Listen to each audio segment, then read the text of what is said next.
ते सतामकौतुकम्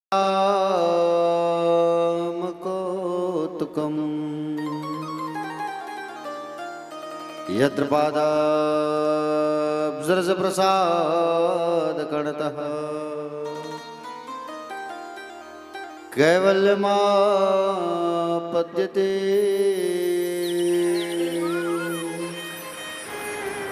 सोऽयं कोऽपि महेश्वरो विजयते श्रीपाणिपात्रो गुरुवे नमः। नारायणं नमस्कृत्यं नरं चैव नरोत्तमं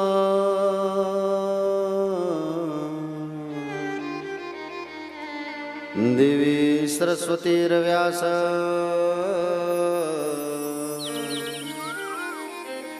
ततो जयमुदीरयेतः। नमो भगवते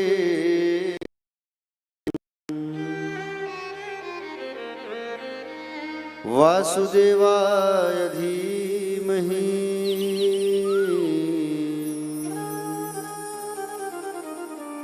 प्रद्युम्नाय निरुद्धाय नमः शङ्कर्षणाय च।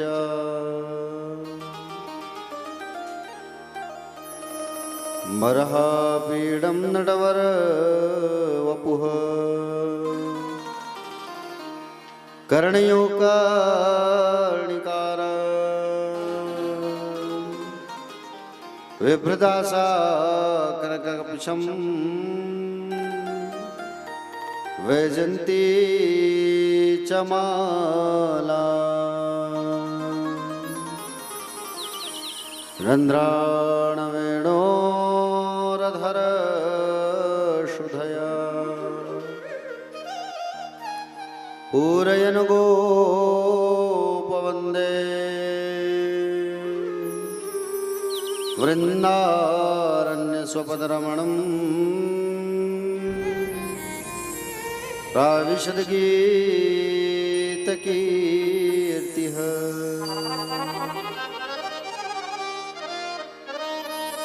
देवी प्रपन्नार्तिहरे प्रसीद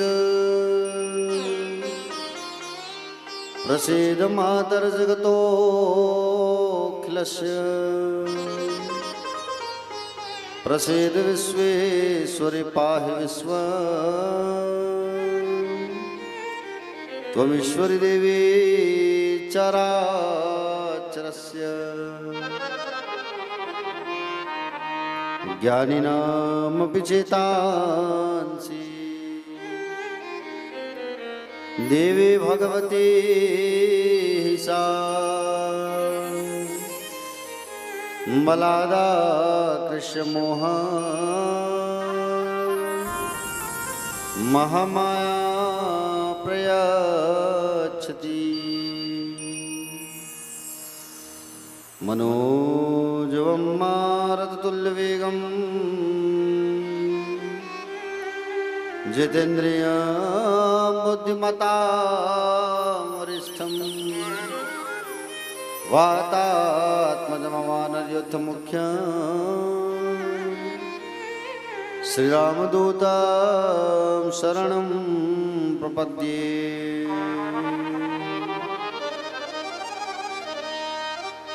या कुन्देन्दुतुषारहारधवला या शुभ्रवस्त्रावृता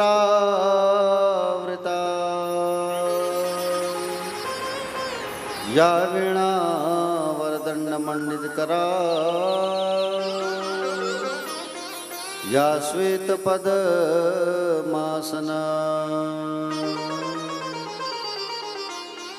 या ब्रह्माच्युतशङ्करप्रभृतिवी देवै सदा वन्दिता श्यामा पातु सरस्वती भगवती निहसे सजाड्याम्पः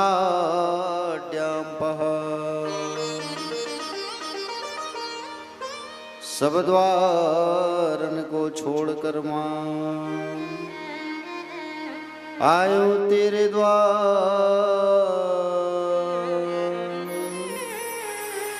हे वृषभानु की लाडली अब मेरी ओर निहार।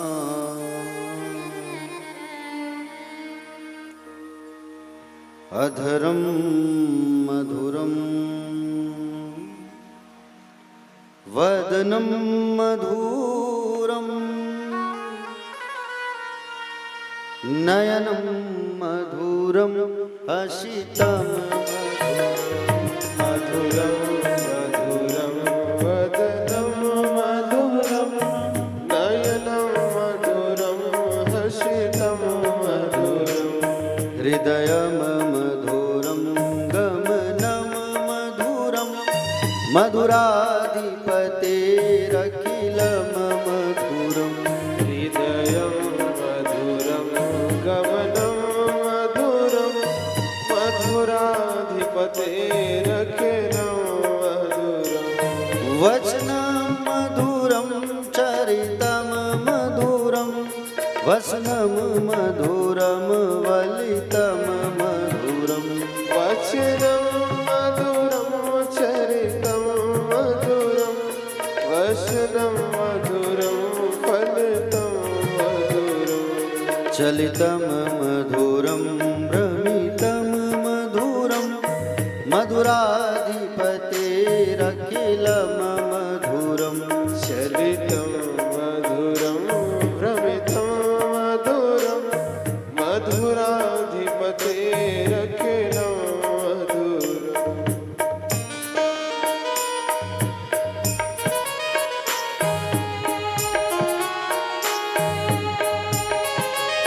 दिल हो गया रोग यार तू ही रोग है मेरा मन।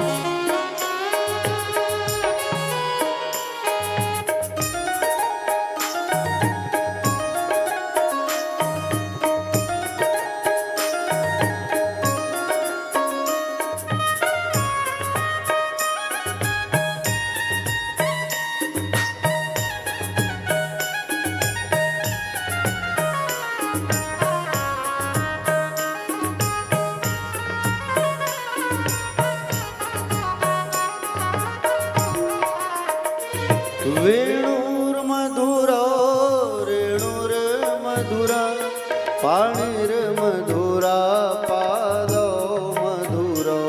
वेणुर्मधुरा रेणुर्मधुरा पाणिर्मधुरा पादौ मधुरो। नित्यं मधुरं सख्यं मधुरं मधुराधिपतेरखिलं मधुरं। नित्यं मधुरं सखं मधुरं मधुराधिपतेरखिलं मधुरम्। गीतं मधुरं पीतं मधुरम् उक्तं मधुरं सूक्तं मधुरम्। गीतं मधुरं पीतं मधुरं भुक्तं मधुरं सूक्तं मधुरम्। रूपं मधुरं तिलकं मधुरं मधुराधिपतेरखिलं मधुरम्। रूपं मधुरं तिलकं मधुरं मधुराधिपतेरखिलं मधुरम्।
शमितमधिपतेरखिलं मधुरम् ममितं मधुरं शमितं मधुरं मधुराधिपतेरखिलं मधुरम् गुञ्जा मधुरा माला मधुरा यमुना मधुरा वीची मधुरा कुञ्जा मधुरा माला मधुरा यमुना मधुरा वीचिर्मधुरा सलिलं मधुरं कमलं मधुरं मधुराधिपतेरखिलं मधुरम् सलिलं मधुरं कमलं मधुरं मधुराधिपतेरखिलं मधुरम्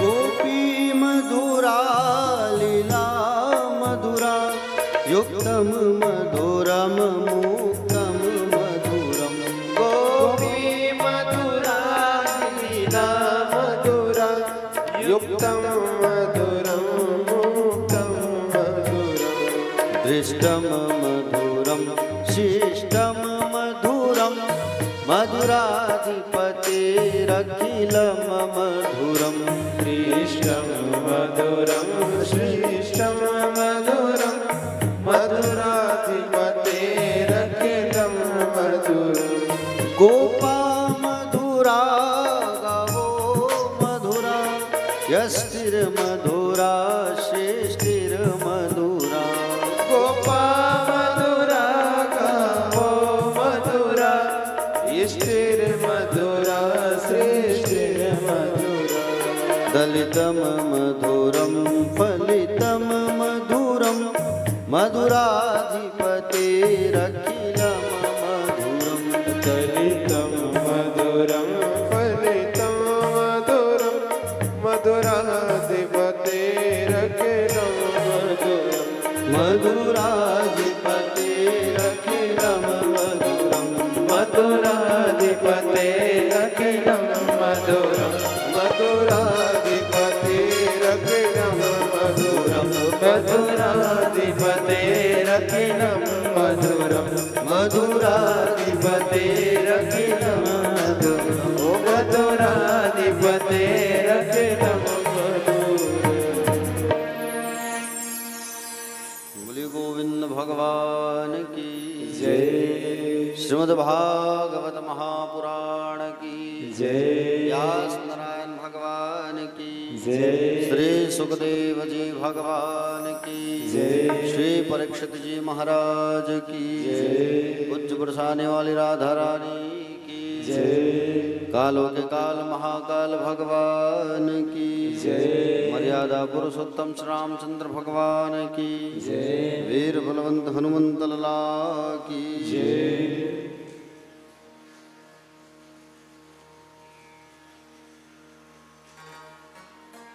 कथा पंडाल पर विराजमान कन्नौजे भवन पर चल रही मिश्रा परिवार द्वारा श्रीमद् भागवत ज्ञान यज्ञ सप्ताह पर पधारे हुए सभी दूर दूर से भक्तजन भक्त अनुरागी श्रद्धामयी माताएं करुणामयी माताएं वात्सल्यमयी दयामयी कृपामयी माताएं कथा पर अनुराग रखने वाले सभी अनुरागी जन भक्तमयी माताएं पिता तुल्य गणमान्य जन आदरणीय जन सम्माननीय जन युवा भाई बहन छोटे छोटे हल्ला करने वाले भाई बहन और कृष्ण भक्ति पर अनुराग रखने वाले सभी अनुरागी जन, आप सभी का व्यासपीठ से हार्दिक वंदन है, स्वागत है। आप सभी को सादर प्रणाम है। आइए कथा में प्रवेश करने के पहले 2 मिनट बाकी बिहारी जी का स्मरण कर लेते हैं और उसके पश्चात फिर आगे कथा पर प्रवेश करेंगे हम सब जो है।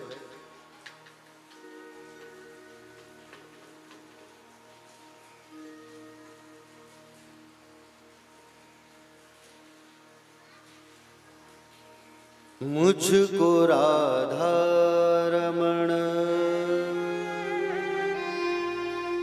कर दो ऐसा मगन,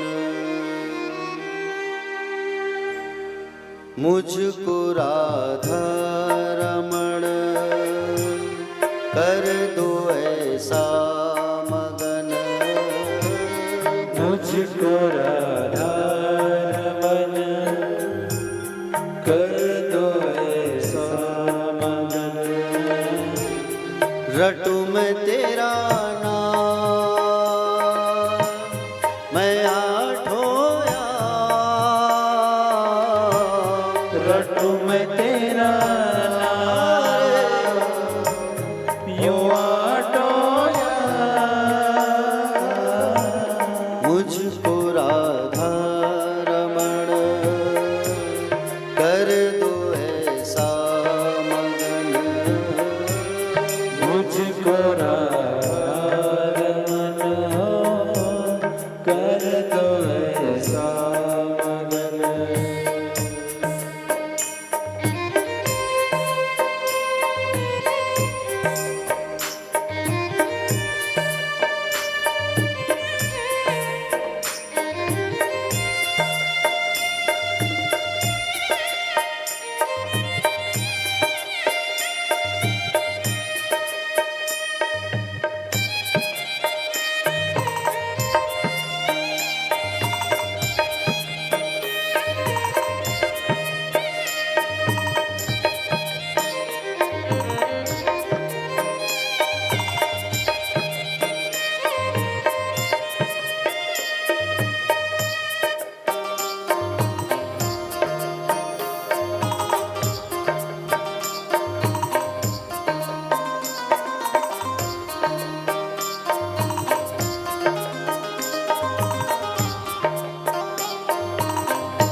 करुणा निधान मोह पे कृपा कर लीजिए,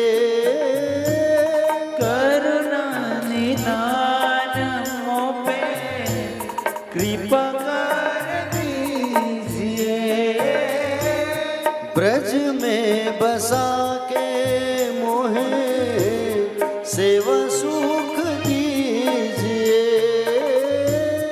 ब्रज में बसा के मोहे सेवा सुख दीजिए, ब्रज में बसा के मोहे सेवा सुख दीजिए, प्रेम से भर दो ये मन गाऊं तेरे भजन, प्रेम से भर दो गाऊं तेरे भजन, रटू मैं तेरा नाम मैं आठों याम, रटू मैं तेरा नाम रे यूं आठों याम, मुझको राधा रमण कर दो ऐसा मगन, मुझको राधा रमन हो कर दो ऐसा मगन।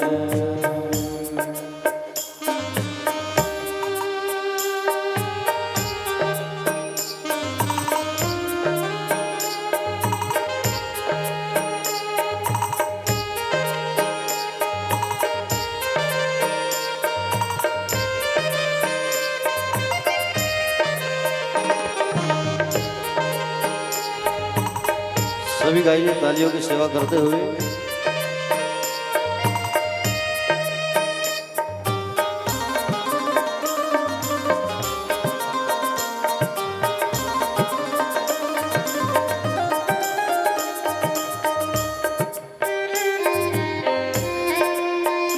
जय हो।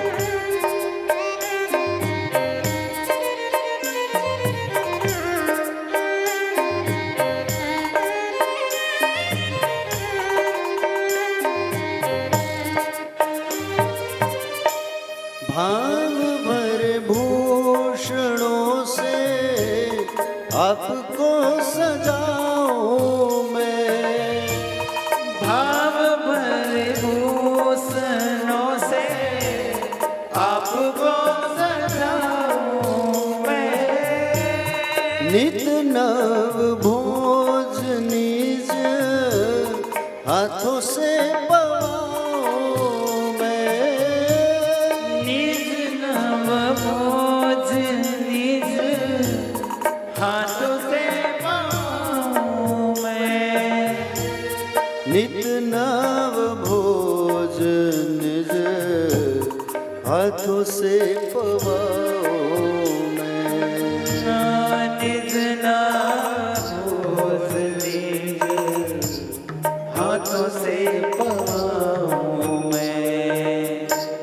करो जब तुम शयन ताबू तुमरे चरण, करो जब तुम शयन हो ताप तुम्हारे चरण। रटू मैं तेरा नाम मैं आठों याम, रटू मैं तेरा यारे मैं आठों याम। मुझको राधा रमण कर दो ऐसा मगन, मुझको राधा रमन हो कर दो ऐसा मगन।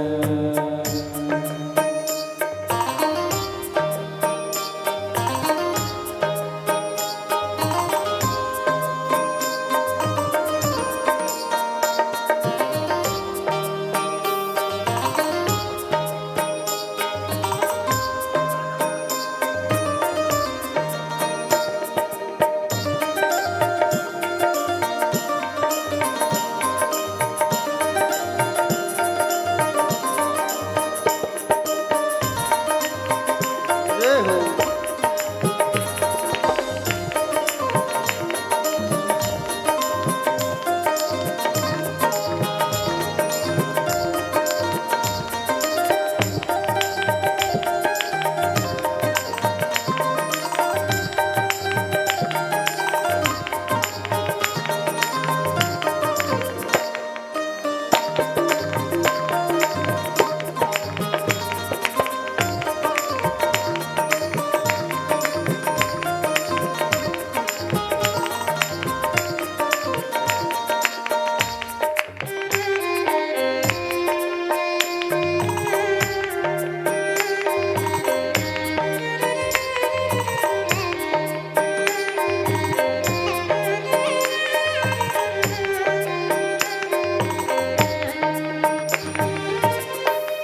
जब भी विहार करो प्यारी संग सावरे, जब भी विहार करो प्यारी संग सावरे। फूल बन जाऊं जहाँ धरो तुम पावरे, बन जाऊं जहाँ धर तुम पावरे। फूल बन जाओ जहाँ धरो तुम पावरे, फूल बन जाऊं जहाँ धर तुम पावरे।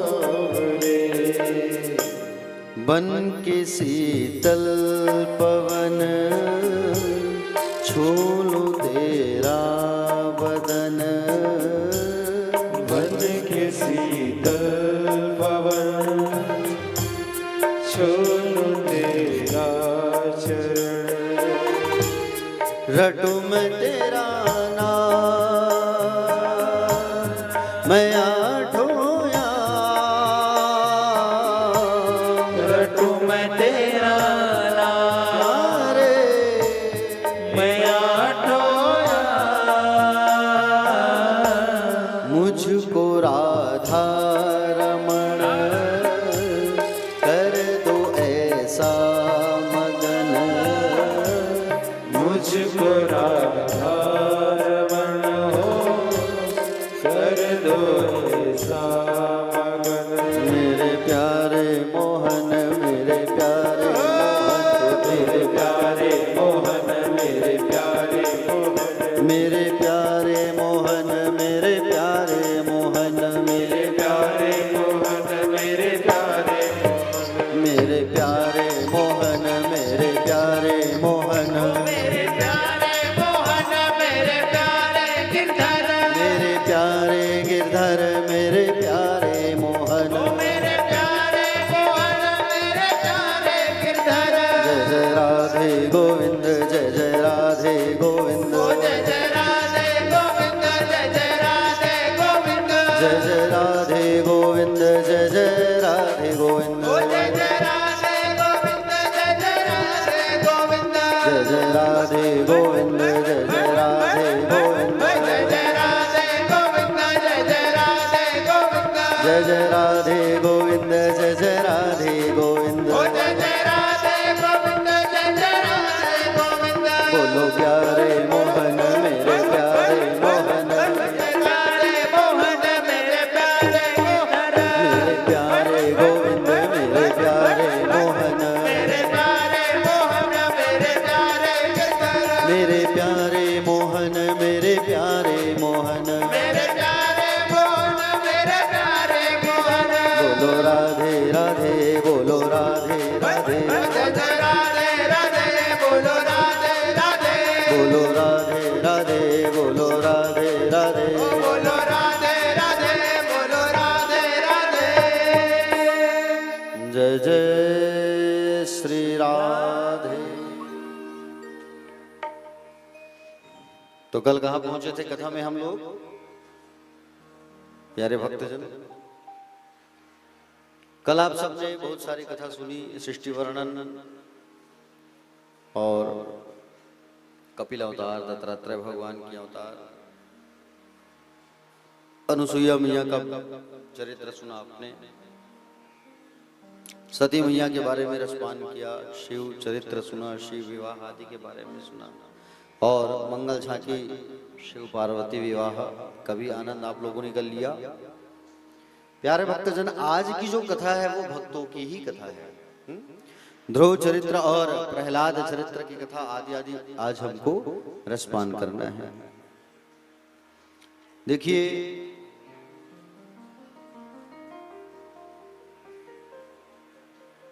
श्री सुखदेव जी महाराज राजा परीक्षित से पूछने लगे, बोले राजन, आगे हम तुम्हें मनु महाराज के पुत्रों की वंश के बारे में बताते हैं।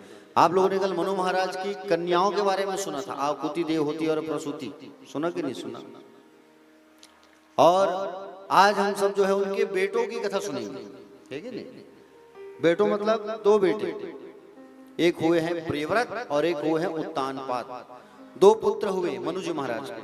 तो पहले हम उत्तानपाद के बारे में जानेंगे, फिर प्रियव्रत की कथा सुनेंगे, ठीक है? देखिए, उत्तानपाद किसे कहते हैं? जो माँ के गर्भ से उल्टा पैदा होता है उसे उत्तानपाद कहा जाता है ना?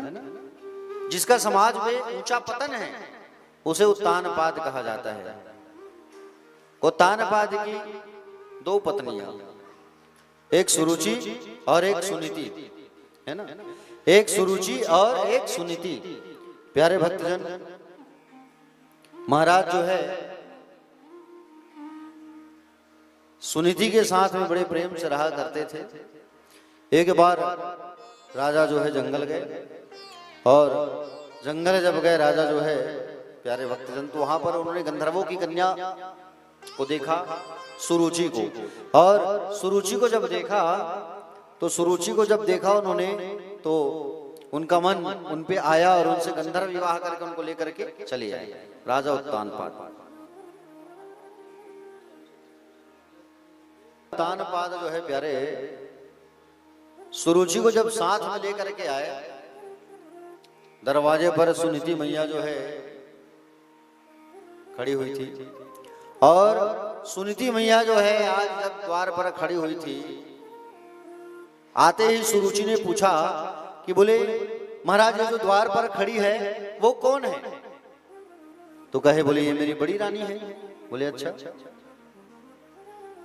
अगर ये यहाँ रहेगी तो मैं यहाँ नहीं रह सकती महाराज, अभी भी मौका है, अगर इन्हें साथ में रखना है तो मैं आपके साथ में नहीं रह सकती, मुझे अकेले ही रहना है। सुरुचि के मन में ये बात आ गया कि कहीं इनका पुत्र आ जाए तो पूरा राज्य का उत्तराधिकारी तो इसका बेटा बन जाएगा, मेरे संतान को कुछ भी ना मिलेगा। ये मन में उसके आ गया, संपत्ति को लेकर के मन में लालच आ गया, और संपत्ति को लेकर के जैसे मन पर लालच आया प्यारे भक्तजन, सुनीति मैया इस बात को सुन लेती है, समझ लेती है, और सुनीति मैया जो है इस बात को समझ करके खुद ही महल को छोड़ करके निकल जाती है। सुनीति मैया खुद ही इस बात को सुन करके महल को छोड़ करके चली गई। सुनीति और सुरुचि, ये दोनों में अंतर क्या है? सुनीति और सुरुचि में अंतर देखिए, सुरुचि जो आप अपने रुचियों के अनुसार जीवन जीते हैं उसे कहा जाता है रुचि। अभी आप यहाँ बैठे हो, थोड़ी देर में आपका मन करेगा कि बोले चलो चाय पी लें, है कि नहीं? मन चाय की ओर जाएगा। यहाँ आप बैठे हो, लेकिन फिर उसके बाद मन जो है जाएगा आपका चलो थोड़ा गोल बाजार घूम के आ जाए। बैठे यहाँ हो, मन गए है गोल बाजार, कुछ देर बाद फिर मन में बात आया कि बोले चलो और कुछ हम कर लें। तो ये मन जो है रुचियों की ओर दौड़ता है, और हम रुचियों के अनुसार जो कार्य करते हैं उसे कहा जाता है सुरुचि। जो इच्छाओं की ओर, वासनाओं की ओर जो दौड़े उसे कहा जाता है सुरुचि। सुनीति का अर्थ क्या है? जो सुंदर नीतियों के अनुसार जो जीवन यापन करे उसे कहा जाता है सुनीति। सुनीति को जब ये बात मालूम चला, तो सुनीति को जब ये बात मालूम चला तो सुनीति जो है महल को छोड़ करके चली गई, संतों के आश्रम में जाकर के रहने लगी। सुरुचि के साथ में महाराज उत्तानपाद रहने लगे। सुनीति मैया गर्भवती थी, गर्भवती थी, आश्रम पे जाकर के संतों की सेवा किया करती थी, आश्रम की साफ सफाई किया करती थी, प्रसादी ग्रहण किया करती थी, प्रसाद ग्रहण करती थी, माला जप करती थी, खूब उनके अंदर संस्कार आ गया। गर्भ में जो बालक था वो भी संस्कारी बालक निकला, गर्भ में जो बालक था वो भी संस्कारी बालक निकला। जो बालक संसार पर आया उसका नाम पड़ा ध्रुव। क्या नाम पड़ा? ध्रुव नाम पड़ा, ध्रुव। और ध्रुव नाम पड़ा, ये ध्रुव जो है अविनाशी भक्त, बड़ा संस्कारवान बालक था ये ध्रुव जो है। प्यारे भक्तजन, संतों के साथ रह करके सुनीति मैया खूब सेवा किया करती थी। एक दिन संतों ने कहा, सुनीति आज हम तुम्हें कुछ देना चाहते हैं, चलो तुम कुछ मांग लो। तो सुनीति ने क्या मांगा? बोले महाराज देना ही है। तो बोले मेरी जो छोटी बहन आई है, मेरी सौत, उनका कोई संतान नहीं है, आप उन्हें संतान दे दो। तो संतों ने कहा, जिसके घर में आने से तुम घर से बाहर निकल गए और जो है बोले तुम उनके लिए संतान की कामना कर रही हो, तुम जिसके आने से तुम घर से बाहर चले गए, अब तुम जो है उनके लिए संतान की कामना कर रही हो, इच्छा कर रही हो, ये गलत बात है। बोले नहीं महाराज, इतना आशीर्वाद दे दो कि उसका भी एक संतान हो जाए। संतों ने आशीर्वाद दिया तो सुरुचि का भी एक बेटा हुआ। उस सुरुचि के बेटा का नाम पड़ा है उत्तम। उत धन तम, उत्तम नाम पड़ा। उत धन तम, उत माले ईश्वर, तम मतलब अंधकार। जो ईश्वर के नजदीक रह करके भी जो अंधकार में रहे उसे कहा जाता है उत्तम।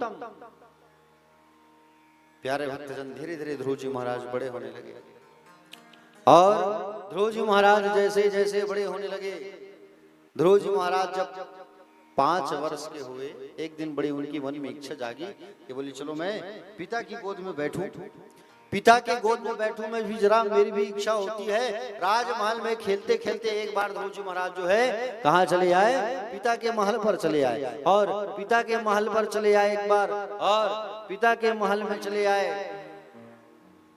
और जैसे ही पिता के पास आए तो पिता की गोद में बैठे थे कौन, उत्तम। अब पिता के महाराज उत्तानपाद के गोद में बैठा है उत्तम जो है, और उत्तम बैठा है तो ध्रुव के मन में भी ये बात आया। क्या बात आया ध्रुव के मन में कि बोले मैं भी पिता की गोद में बैठूं। पिता की गोद में बैठने की इच्छा से ध्रुव जो है जाने लगा। और ध्रुव जो है जब जाने लगा पिता की गोद में बैठने के लिए, पिता की गोद में बैठने के लिए जैसे ही जाने लगा प्यारे भक्तजन, तो बाजू में थी सौतेली मां सुरुचि। सुरुचि जो है खड़े हो गई, और खड़े होकर के सुरुचि जो है कहने लगी, बोले अगर तुम्हें पिता की गोद में बैठना है तो तुम मेरे गर्भ से, मेरी कोख से जन्म ले, चल जा। धक्का देके उसे भगा देती है 5 साल के उस छोटे से बालक को, सुरुचि मैया जो है।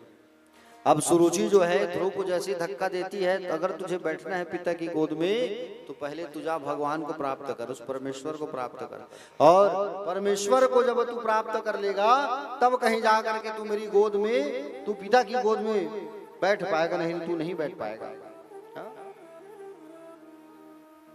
ध्रुव जी ने पूछा क्यों ये मेरे पिताजी नहीं है मां?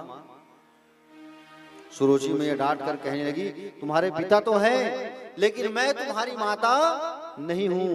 इस मंच पर पिता की गोद पर बैठने के लिए इतना जितना आवश्यक है इनका पिता होना, उतना आवश्यक है मेरा बेटा होना। तू मेरा बेटा तो है ही नहीं, तो मेरी गोद में तू बैठ कैसे सकता है?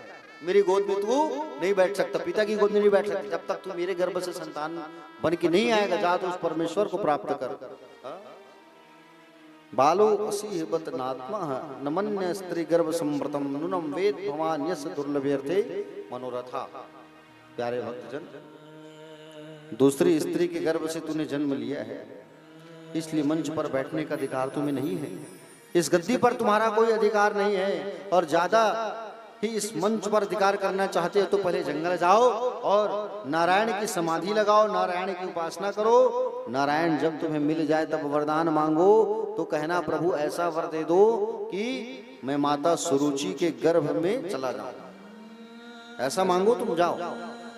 जब तुम सुरुचि के गर्भ से तुम्हारा जन्म हो जाएगा, मैं सुरुचि के गर्भ से तुम्हारा जब जन्म होगा तब तुम जो है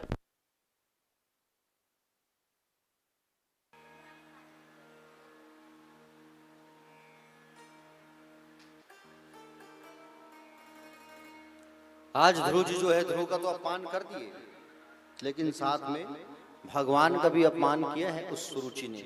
बोले क्यों? हम सब कहते हैं कि गर्भ के चक्कर में आने से बचे, आने जाने के इस चक्कर से हम छूट जाए, लेकिन सुरुचि क्या कह रही है? सुरुचि ने अपने गर्भ को इतना सुंदर माना कि मेरे गर्भ में आने के लिए भगवान की तपस्या कर, ये कह रही है। वो अपने आप को सर्वोच्च समझ रही है, अपने गर्भ को भगवान से ऊंचा समझ रही है ये सुरुचि जो है। आज ध्रुव जी का अपमान कर दिया सुरुचि ने। सुरुचि जो है जैसे अपमान करती है, ध्रुव जी महाराज रोते रोते रोते रोते अपनी मां सुनीति के पास जा रहे हैं, और जैसे जैसे अपनी मां सुनीति के पास जा रहे हैं, दौड़े दौड़े दौड़े दौड़े प्यारे भक्तजन सुनीति मैया के पास जब जाने लगे, ये सूचना इस बात को पहले ही एक दासी जो है जाके बता दी है कि बोले मैया, बोले आपके पुत्र का आज अपमान हो गया है भरी सभा में। बोले किसने किया? बोले सुरुचि ने किया। बोले अच्छा, आज आपका अपमान हो गया है आपके पुत्र का। अरे 5 साल का बेटा है, अगर पिता की गोद में बैठा लेते, वो उत्तानपाद अगर गोद में बैठा लेता ध्रुव को, तो क्या हो जाता बताओ। अब छोटा भाई बैठा है गोद में, बड़े की इच्छा हुई कि काश मैं भी बैठ जाऊं, लेकिन गोद पर उसको नहीं बैठाया गया। बताइए, अगर बैठा लेते तो क्या दिक्कत होता। क्या परेशानी होती? संतान तो दोनों है और दोनों पे तो उतना ही हक है। हाँ? प्यारे भक्तजन, छोटा सा बालक का सिसक सिसक के रोते रोते रोते रोते माँ के पास आ रहा है, सुनीति के पास। और सुनीति के पास जैसे जा रहा था, दौड़ करके गया और जा करके अपनी माँ को गले से लगा लिया। अपनी माँ को हृदय से लगा लिया, गले से लगा लिया और गले से लगा करके रोने लगा जोर जोर से। माँ, क्या आप मेरी माँ कहलाने के योग्य नहीं है? क्या आपके गर्भ से जन्म लेकर के मैंने कोई बहुत बड़ी गलती कर दी? हा? क्या मैंने आपके गर्भ से जन्म लेकर के कोई बहुत बड़ा गलती कर दिया मैंने? फिर ऐसे कौन से सद्गुण विद्यमान है उस मां सुरुचि में जो आप में नहीं? किन सद्गुणों के अभिमान की वजह से आज सुरुचि मैया ने मेरा अपमान कर दिया? मां, ध्रुव जी रोने लगे। वास्तव में यदि मैं आपका पुत्र हूं तो मैं एक दिन बड़ा होकर के इस अपमान का बदला जरूर लूंगा। मैया जो है मुख को बंद कर देती है, ध्रुव के मुख को बंद कर दी।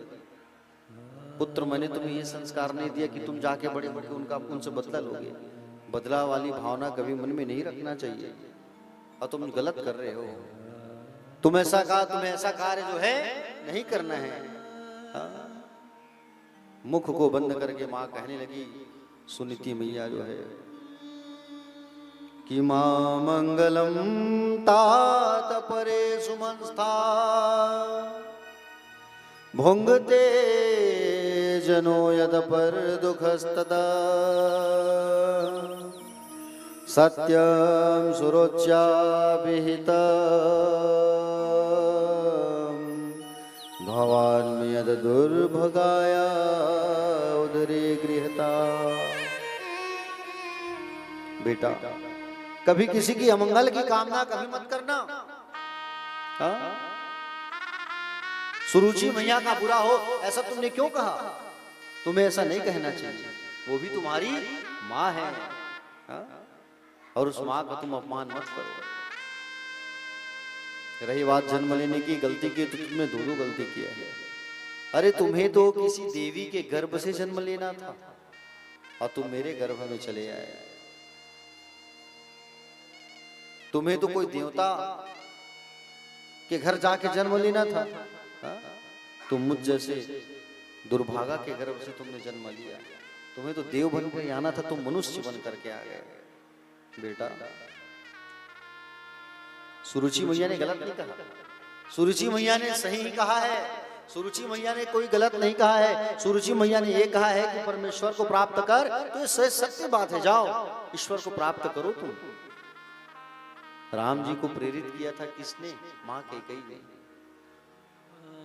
राम जी को अगर 14 वर्ष वनवास के लिए राजा दशरथ से अगर मां कैकेयी नहीं कहती तो राम जी राम जी को कोई नहीं जानता। आज राम अगर पूजनीय हुआ है उसके पीछे रीजन है मां कैकेयी का। अगर कैकेयी मैया जो है रामचंद्र जी को 14 वर्ष का वनवास के लिए अगर प्रेरित नहीं करती तो आज राम जी पूजनीय नहीं होते, आज राम को प्रसिद्धि नहीं मिलती। कहीं न कहीं कैकेयी मैया का बहुत बड़ा हाथ है। प्यारे भक्तजन, सुरुचि भी आज वही काम कर रहे हैं कि तू ईश्वर को प्राप्त कर जा। ईश्वर को प्राप्त करेगा तो तुझे वैकुंठ का वास मिलेगा। अरे पिता मानना है तो ईश्वर को मानो। हा? बाप अगर मानना है तो भगवान को मानो, भगवान से संबंध जोड़ो तुम। हा? जा बेटा, जंगल चले जाओ और जंगल में जा करके जरूर उस भगवान को की तपस्या करो, भगवान को प्राप्त करो। उनके चरणों में अनुराग बढ़ाओ, उनके चरणों में प्रीति बढ़ाओ, उनके चरणों में प्रेम बढ़ाओ। नारायण के चरणों के प्रेमी हो जाओ तुम, ईश्वर के चरणों के प्रेमी हो जाओ तुम, ये कहने लगे। और वास्तव में सही मायने में तो माँ वो होती है जो माँ जो है अपने बेटे को नारायण के चरणों तक झुकना सिखाती है, और जो अपने पुत्र को भगवान के चरणों तक झुकना नहीं सिखाती, राघव के चरणों तक झुकना नहीं सिखाती, वो माँ नहीं होती। संतान तुम 10 पैदा कर लो, लेकिन तुम उनको झुकना ही नहीं सिखाए, भगवान के सामने उपस्थित होना ही नहीं सिखाए, तो तुम माँ कहलाने के योग्य नहीं हो। बाबा गोस्वामी तुलसीदास जी महाराज मानस में कहते हैं, क्या कहते हैं? पुत्रवती युवती जग सोई, पुत्रवती युवती जग सोई, रघुपति भगति जासु सुध होई, रघुपति भगति जासु सुध होई। श्री राम जय राम, जय जय राम, श्री राम जय राम, जय जय राम। मानस में बाबा ने कहा है, क्या कहा है? पुत्रवती युवती जग सोई, रघुपति भगति जासु सुत होई। सही मायने में माँ वो कहलाती है जो माँ जो है भगवान के चरणों तक झुकना सिखाती है। आज सुनीति मैया जो है अपने पुत्र को झुकना सिखा रही है कि जा बेटा उस परमेश्वर को तू प्राप्त कर। प्यारे भक्तजन, जंगल को जाओ, वन में जाओ पुत्र, और वन में जाकर के तुम जो है उनसे संबंध जोड़ लो। परमात्मा तुम्हारे हैं, और जब तक तुम परमात्मा से संबंध नहीं जोड़ोगे वो तुम्हें स्वीकार नहीं करेंगे। हा? ध्रुव ने कहा, माँ आप भी मुझे वन जाने की प्रेरणा दे रही हो, आप मुझे वन जाने के लिए प्रेरित कर रही हो। भगवान वास करते कहाँ है माँ? कहाँ मिलेंगे मुझे? कहाँ उनका निवास है? कहाँ उनका पता है? मुझे बताओ। ध्रुव जी महाराज पूछने लगे माँ से, हा? उनका पता कहाँ है? भगवान मुझे मिलेंगे कहाँ? ये मुझे बताइए आप।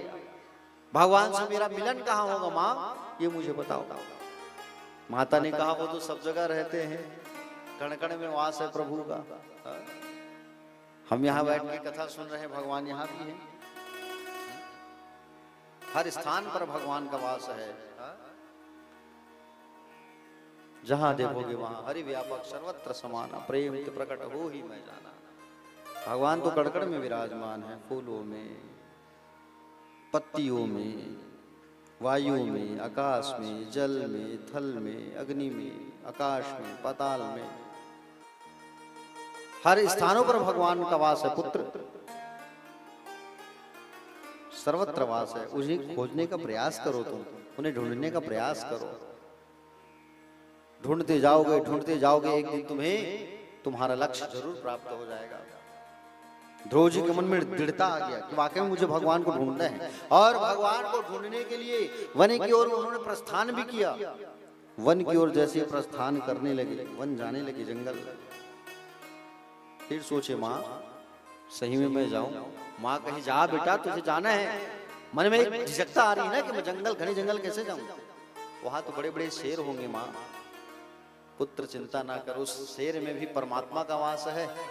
अगर वो शेर के रूप में ही तेरे पास आ जाएंगे तो तुझे भगवान मिल जाएंगे। मिलेंगे कि नहीं मिलेंगे? माँ मुझे वे मिलेंगे कि नहीं मिलेंगे, दिखेंगे कि नहीं दिखेंगे? पुत्र तुम्हें जरूर दिखेंगे।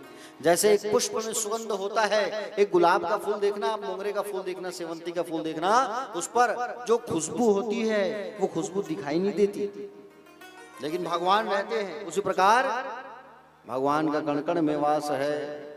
पुष्प की सुगंध दिखाई नहीं पड़ती, उसी प्रकार परमात्मा दिखाई नहीं पड़ते। परमात्मा को मन की आंखों से देखना पड़ता है। आंख बंद करो और भाव प्रकट करो कि भगवान मेरे बाजू में बैठे।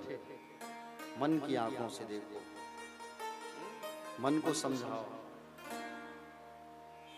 जिस दिन मन को समझा लिए तो उस दिन मन के हारे हार है, मन के जीते जीते। ये मन जो है इंद्रियों का राजा है।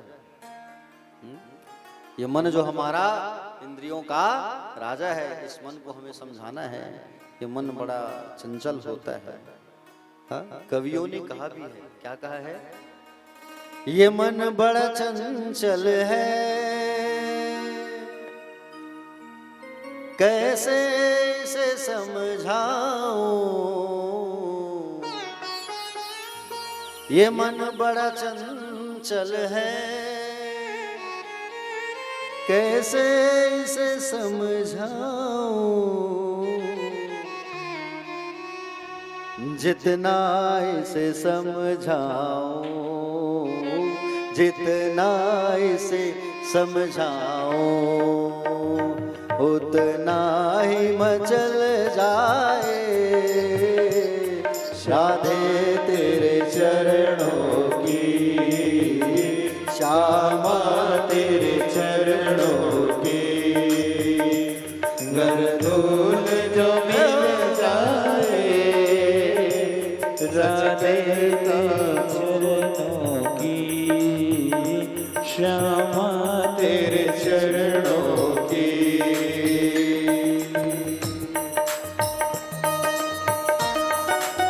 रहमत दिन रात बरसती है, सुनते हैं तेरी रहमत दिन रात बरसती है, सुनते हैं तेरी रहमत दिन रात बरसती है। एक बूंद जो मिल जाए, एक बूंद जो मिल जाए, मन की कली खिल जाए राधे तेरे चरणों की, श्यामा तेरे चरणों की।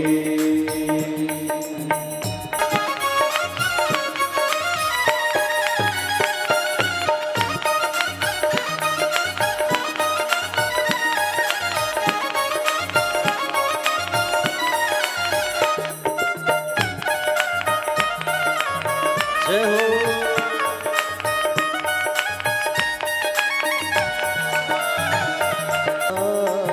नजरों से गिरा चाहे जितनी सजा देना, नजरों से गिराना ना, चाहे जितनी सजा देना, नजरों से गिराना चाहे जितनी सजा देना। नजरों से जो गिर जाए, नजरों से जो गिर जाए, मुश्किल है संभल पाए राधे तेरे चरणों की, श्यामा तेरे चरणों की। गरदूल जो मिल जाए, सच कहता हूँ तेरी, सच कहता हूँ मेरी, तकदीर बदल जाए राधे तेरे चरणों की, श्यामा तेरे चरणों की। राधे तेरे चरणों की। गर धूल जो मिल जाए, सच कहता हूँ मेरी, तकदीर बदल जाए दाता तेरे चरणों की। बोले गोविंद भगवान की जय। तो प्यारे अपने मन को भगवान पे लगाइए आप, बस अपने मन को आप भगवान पे लगाओ, भगवान को ढूंढने का प्रयास करो। भगवान को जितना ढूंढोगे भगवान तुम्हें जरूर मिलेंगे एक दिन, हाँ? लेकिन उसके लिए एक गुरु की आवश्यकता होती है, और बिना गुरु के ईश्वर की तो प्राप्ति हो ही नहीं सकती भैया, हाँ? क्योंकि जब तक जीवन में गुरु नहीं होता तो जीवन शुरू नहीं होता। जीवन में एक गुरु का होना अति आवश्यक होता है। गुरु होती है हमारी माँ, एक गुरु होते हैं स्कूल वाले, जो स्कूल में हमें शिक्षा दीक्षा देते हैं, और एक हमारे गुरु होते हैं कर्ण दीक्षा के गुरु। कर्ण दीक्षा के गुरु होना अत्यंत आवश्यक है, जो आपके कानों पर आपको गुरु मंत्र देवे, क्योंकि शास्त्रों पर वर्णन है, मानस में भी बाबा ने कहा है, गुरु बिन भव निधि तरई न कोई, जो विरंच शंकर सम होई। गुरु के बिना भव से पार होना बड़ी मुश्किल है। गुरु बिन भव निधि तरई न कोई, जो विरंच शंकर सम होई। प्यारे भक्तजन, बिना गुरु के कोई भव सागर से पार नहीं हो सकता।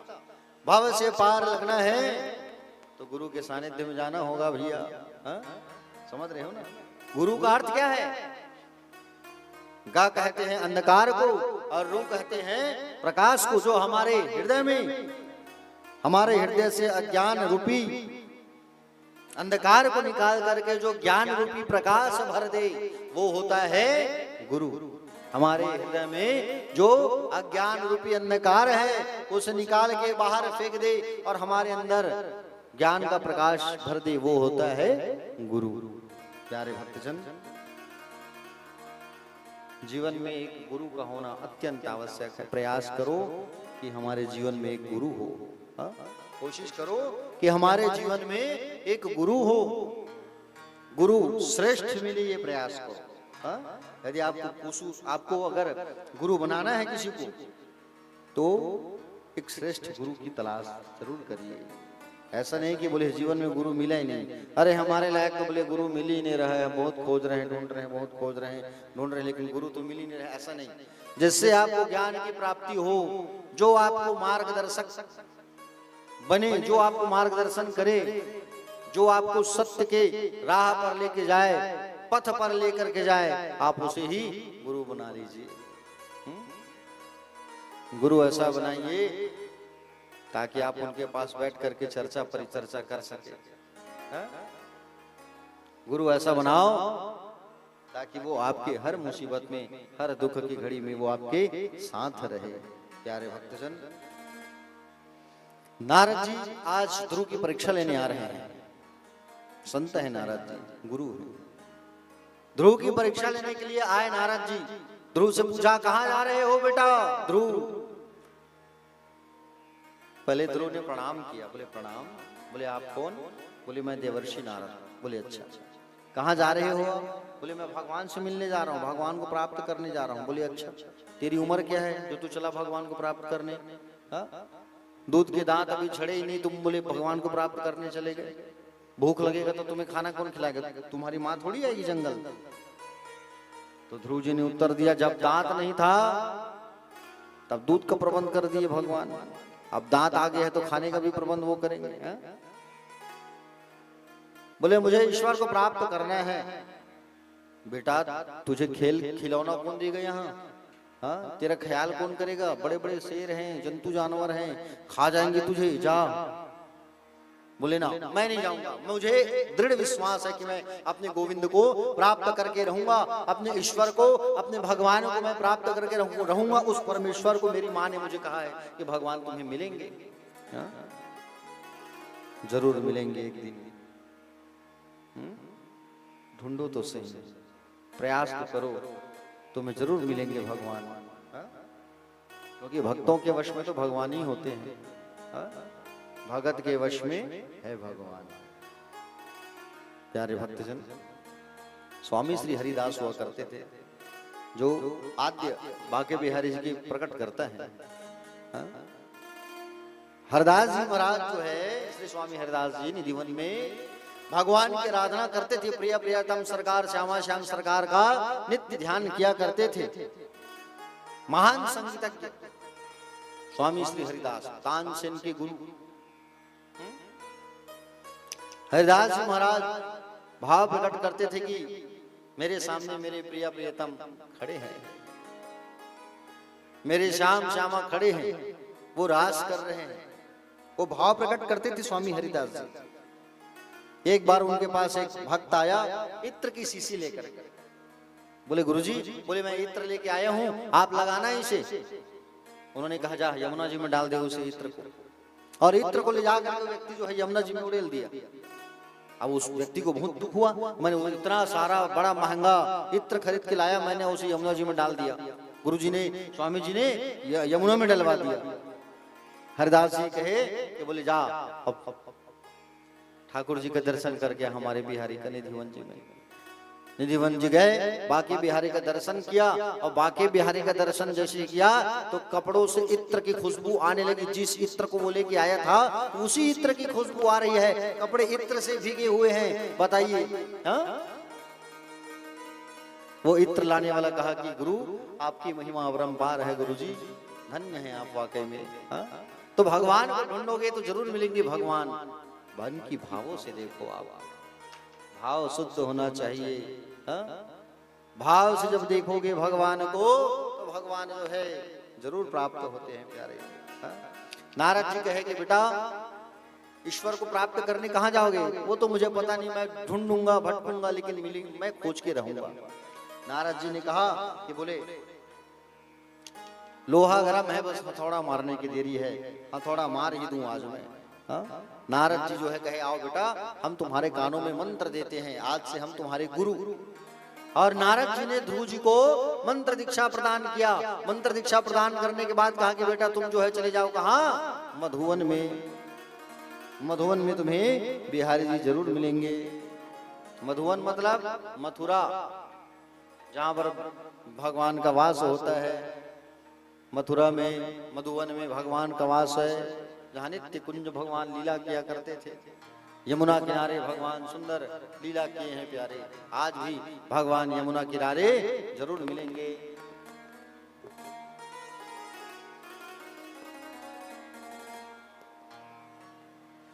भगवान जो है प्यारे कहीं मिले या न मिले, वृंदावन में भगवान जो है यमुना किनारे जरूर मिलेंगे।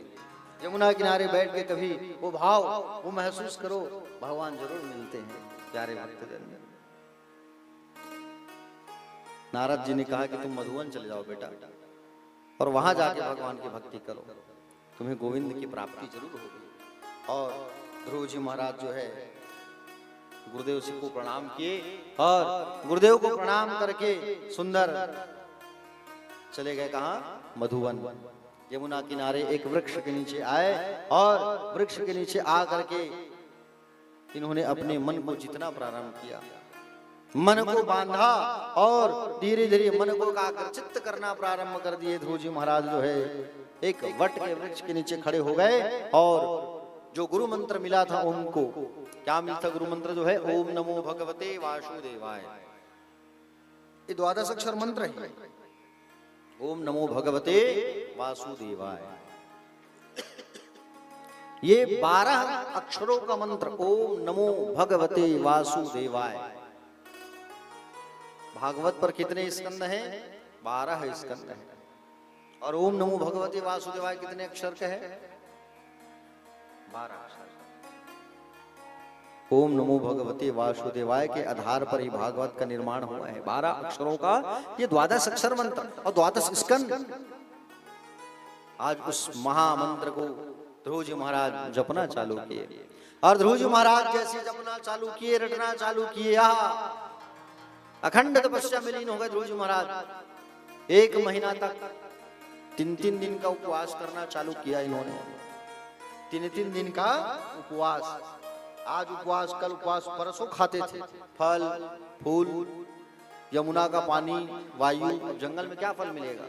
जंगल में बेर, अमरूद, आम, ये सब मिलेगा। यही सब खा करके 3-3 दिन का उपवास रहा करते थे। दूसरा महीना जब आया तो दूसरा महीना में 6-6 दिन का उपवास। दूसरे महीने में 6-6 दिन का उपवास, वो 6 दिन को डबल कर दिए। और जब 6-6 दिन का उपवास करना चालू किया तो पहले महीने खाते थे फल, अब फल को खाना छोड़ दिया।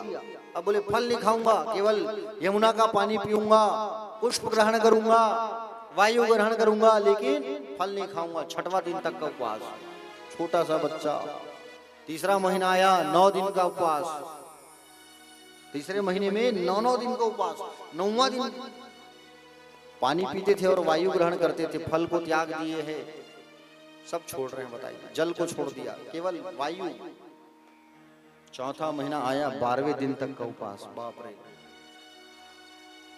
पहले महीने में फल छोड़ दिया, दूसरे महीने में पत्ता छोड़ दिए, तीसरे महीने में जल छोड़ दिए, चौथे महीने में वायु छोड़ दिया, पांचवा महीना जैसे लगा तो पूरे संसार की वायु को अपने अंदर इन्होंने ग्रहण कर लिया। पूरे संसार के वायु को ग्रहण कर लिया अपने अंदर। प्यारे भक्तजन, सारे लोग डर के मारे पागल हो गए। अब संसार में अगर हवा ही न रहे, वायु ही न रहे, ऑक्सीजन ही न रहे तो फिर कैसे आदमी जीवित रहे? है कि नहीं? कोविड का जब समय आया था, सब मास्क लगा के घूमते थे, कैसा लगता था बताओ? एकदम टाइट मास्क के ऊपर और कपड़ा लत्ता, घुटन से महसूस होती थी। अब सोचो आप, अगर संसार में वायु ही न रहे तब क्या होगा? बिना ऑक्सीजन के, बिना हवा के कोई जीवित रह सकता है क्या? नहीं रह सकता। अब पूरे वायु को ग्रहण करके बैठा है ये ध्रुव जो है। सारे देवी देवता डर गए, अरे हवा ही नहीं है तो कहाँ करेंगे, क्या करेंगे? भगवान के पास गए, भगवान से जाके निवेदन करने लगे, बोले प्रभु ये कौन सा भक्त है आपका जो आपको पुकार रहे, प्रभु आप जाओ। भगवान ने कहा दर्शन देने नहीं, दर्शन करने जाऊंगा। भगवान नारायण क्या कह रहे हैं? मैं दर्शन देने नहीं, दर्शन करने जाऊंगा। ऐसे महान भक्त का ध्रुव जी के पास पहुंच गए भगवान। 3 महीना का व्रत किया। त्रिनांते प्राप्ते कपित्त पदराशना आत्मवृत्तनुसार मासम नित्य अर्चन हनुम। प्यारे भक्तजन, भगवान आ गए इनके पास। गरुड़ में सवार होकर के भगवान चतुर्भुजी नारायण आ गए। भगवान सामने खड़े हो गए। अब ध्रुव जी को उठाना है। अब उठाए कैसे ध्रुव जी को? ध्रुव जी के अंदर एक प्रकाश प्रज्वलित हो रहा था, उस प्रकाश को मिटा दिए भगवान। अंधेरा हो गया अंदर, आंख खुला तो देखे भगवान खड़े हैं। चतुर्भुजी नारायण श्रीमन नारायण भगवान सामने खड़े हैं। ध्रुव जी जो है देख रहे हैं भगवान को। इतनी सुंदर झांकी है, बताइए, यह इतनी सुंदर इनकी झांकी है और ये नन्हा सा बालक जो है सामने खड़ा है। छोटा सा बालक 6-7 साल का, 7 वर्ष का ये बालक है और 7 वर्ष का बालक जो है भगवान को देख रहा है। अब भगवान भी उनको देख रहे हैं। भगवान उनको देख रहे हैं, वो उनको देख रहे हैं। समझ रहे हो ना? एक दूसरे को ये लोग देख रहे हैं, करे तो करे क्या? आधा घंटा हो गया देख रहे हैं। थोड़ी देर में भगवान ध्रुव को देख करके मुस्कुराए मंद मन। और जैसी थोड़ी देर में ध्रुव जी को देख के भगवान मुस्कुराए तो ध्रुव जी भी मुस्कुराए। भगवान थोड़ा जोर से हंसे तो ध्रुव जी भी हंसे। दोनों एक दूसरे को देख देख के हंसने लगे। भक्त और भगवान दोनों का मिलन है। भक्त और भगवान दोनों का मिलन है। दोनों हंस रहे हैं, मुस्कुरा रहे हैं, ठाका लगा लगा के। परीक्षित जी बोले सुखदेव भगवान से, बोले प्रभु हमारे ठाकुर जी कितने दयालु हैं। छोटे से भक्त को दर्शन करने आए हैं और आज इतना सुंदर मुस्कुरा रहे हैं। ध्रुव जी देख रहे हैं, कुछ समझ आ नहीं रहे, क्या करूं, क्या बोलूं, क्या। माँ तो ये बताई नहीं है। माँ ये कही है कि भगवान को प्राप्त करना। अब माँ ये नहीं बताई कि भगवान मिल जाएंगे तो इतना तो अगरबत्ती जलाना, तो ये पुष्प चढ़ाना, ये भोग लगाना, कुछ बताई बोले ना। पूजा कैसे करे भगवान का? विडंबना है कि नहीं? अब वो देख रहे हैं ना, इनको मंत्र आता है कुछ, केवल गुरु मंत्र ओम नमो भगवते वासुदेवाय, और कुछ तो आता नहीं। पाठशाला तो गया ही नहीं है ना, स्कूल तो भी गया ही नहीं है। स्तुति कैसे गाए भगवान की? भगवान की कृपा हो गई। भगवान ने अपने शंख को ध्रुव के गाल पर स्पर्श कर दिया। किसको स्पर्श किया? शंख को। और भगवान श्रीमन नारायण जो है शंख को जब उनके गालों पर स्पर्श किए, और जैसे ही उनके गालों पर जब स्पर्श किए हैं प्यारे भक्तजन, अब गाल पर जैसे स्पर्श हुआ शंख जो है, तो ध्रुव जी बोलना चालू कर दिए। क्योंकि जिस दिन माधव की कृपा हो जाती है ना, उस दिन कहा गया है कि बोले मुखम करोति वाचालम पंगुलंग यते गिरिम यत कृपातम हम वंदे परमानंद माधवम। जिस दिन भगवान की कृपा होती है, गूंगा बोलना चालू कर देता है, लंगड़ा दौड़ना चालू कर देता है, अंधा देखना चालू कर देता है। भगवान की महती कृपा हुई, और भगवान की जब कृपा हुई तो वो ध्रुव जो है बोलना चालू कर दिया। भगवान जब कृपा करते हैं तो जिस दिन गोविंद की कृपा होती है, उस दिन अच्छे से अच्छे व्यक्ति का बिगड़ा काम बन जाता है। संपूर्ण वेद का ज्ञान हो गया इनको। जैसे भगवान ने शंख रखा और ध्रुव जो है भगवान की स्तुति गाना चालू किया है। क्या स्तुति गाया है? योन्ता प्रविश्य मम वाचमीमां प्रसुप्तां संजीवखिल्यः शक्तिः धरा सुधाम्ना अन्यांश हस्तश्रण शरणत्वगादिं प्रणामो भगवते पुरुषाय तुभ्यम्। ध्रुव जी कहने लगे भगवान नारायण से कि बोले प्रभु आपने मेरी सोई हुई वाणी को जगा दिया, और जिस दिन जीव की सोई हुई वाणी जाग जाती है उस दिन भगवान का गुणगान जोर जोर से करना चालू कर देता है। हाँ? आपकी कृपा के बिना आपको ये जीव जो है नहीं जान सकता। जीव मतलब हम सब। जिस दिन भगवान की कृपा होगी तभी तो हम उनको जानेंगे, और जब तक भगवान के बारे में जानेंगे नहीं, सुनेंगे नहीं, तो उनको मानेंगे कैसे? उनके बारे में सुनना जरूरी है। हाँ? बिना जाने प्रीति नहीं होती। जो जानहि ताहि देहु जानहि, जानत तुम हो तमोहि वह जाहि। परमात्मा को जानने वाला परमात्मा मैं हो जाता है। भगवान से प्रेम करने वाला ना भगवान का ही हो जाता है। बस उनसे प्रेम करो, भगवान से उनके अनुसार जियो, उनको मानो, उनको सुनो, उनको देखो। हाँ? जैसी गोपियां, ब्रज की गोपियां भगवान से इतना प्रेम करते थे, इतना प्रेम करते थे भगवान से कि भगवान को जब देखते थे तो ऐसा लगता था कि बोले हम ही कृष्ण हैं। हाँ? लाली मेरे लाल के जित देखूं तित लाल, लाली देखन मैं गई कि मैं भी हो गई लाल। भगवान से इतना प्रेम करो कि भगवान मैं हो जाओ तुम। आज ध्रुव जी महाराज से कहा भगवान ने कि बोले ध्रुव मांगो बेटा, क्या मांगना है? इस पर कहा कि बोले प्रभु मेरे अंदर कभी मांगने की इच्छा कोई जागृत ना हो, ऐसा कृपा करो आप। मेरे अंदर कभी मांगने वाला भाव मत आए। मैं मांगू ना आपको, भगवान से कभी मत मांगो मत आप। भगवान के कितने हाथ हैं? 1000 हाथ हैं। आप मांगोगे भगवान से 2 हाथ से, दे दो भगवान मुझे, लेकिन उनके तो 1000 हाथ है ना भगवान के। उनके 1000 हाथ है, वो जब देना चालू करेंगे तो आप पकड़ नहीं पाओगे। मांगना है तो राम को ही मांग लो, श्याम को ही मांग लो। संसार के लोगों को क्या मांगना? मांगना है भगवान से तो केवल यही मांगो कि प्रभु आपकी भक्ति मिले मुझे, आपकी शक्ति मिले मुझे, आपकी कृपा बनी रहे, बस इतना मांगो भगवान से। बाकी और कुछ मत मांगो। क्या मीरा ने मांगा था भगवान से? मीरा को जानते हो ना आप? मीरा ने मांगा था भगवान से? कुछ भी नहीं मांगा। सूर्य ने मांगा? नहीं मांगा। वल्लभाचार्य ने मांगा? नहीं मांगा। हनुमान जी ने मांगा? बताया था ना मैं, हनुमान जी भी नहीं मांगा। इतने बड़े बड़े लोग जब नहीं मांगे तो हम क्यों मांगे? बिल्कुल नहीं मांगना चाहिए भगवान से। हाँ, कभी मत मांगो, भगवान को ही मांगो आप। भगवान आप आ जाओ हमारे यहाँ बस। अब वो आ जाएंगे तो फिर सब ठीक हो जाएगा। प्यारे भक्तजन,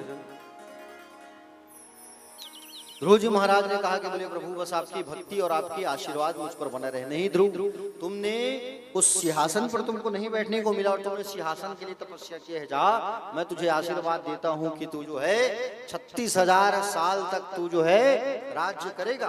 कितने साल तक राज्य करेगा?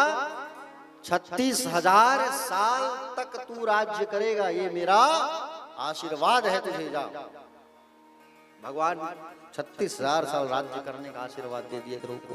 ध्रुव जी महाराज ईश्वर का दर्शन करके वापस चले आए। नारद जी आए और नारद जी आकर के माता पिता को बताया कि तुम्हारा बेटा भगवान को प्राप्त करके आ रहे हैं, जाओ दर्शन करो उनको। तो वही सौतेली माँ जो जंगल जाने के लिए भेजी थी, वही सौतेली माँ दौड़ करके उस बेटे का स्वागत कर रही है। हा? वही सौतेली माँ जो है दौड़ करके स्वागत कर रही है। बताओ, आओ पुत्र आओ, आप भगवान को प्राप्त करके आए, स्वागत है आपका। आओ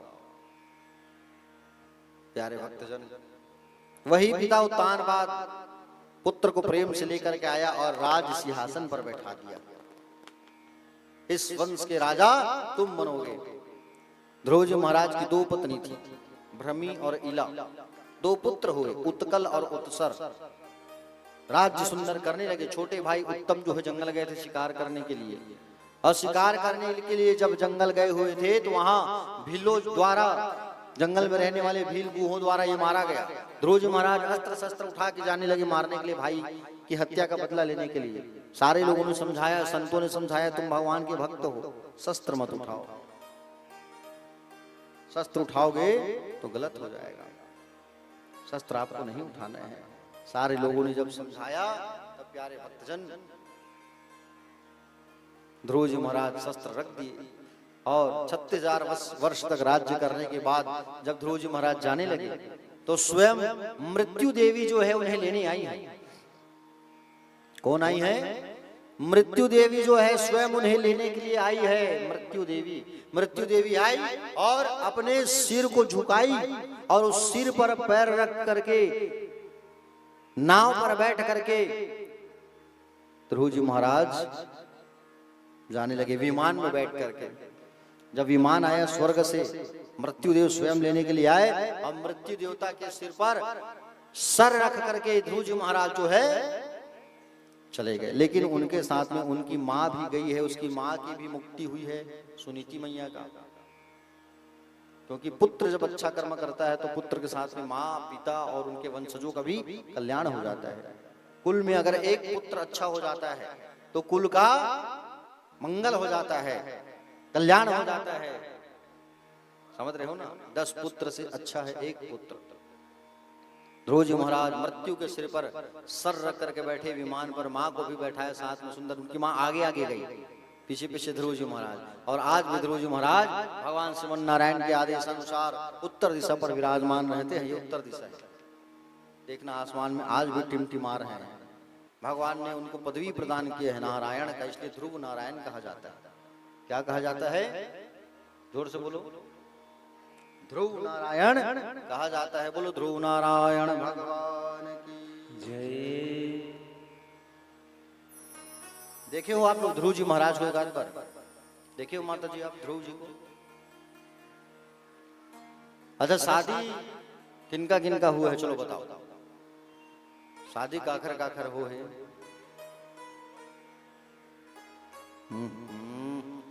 आप मन के बिहाव नहीं हुए हैं? हमारा हुआ है, सब उठाओ ना हाथ में। सबका शादी हुआ है।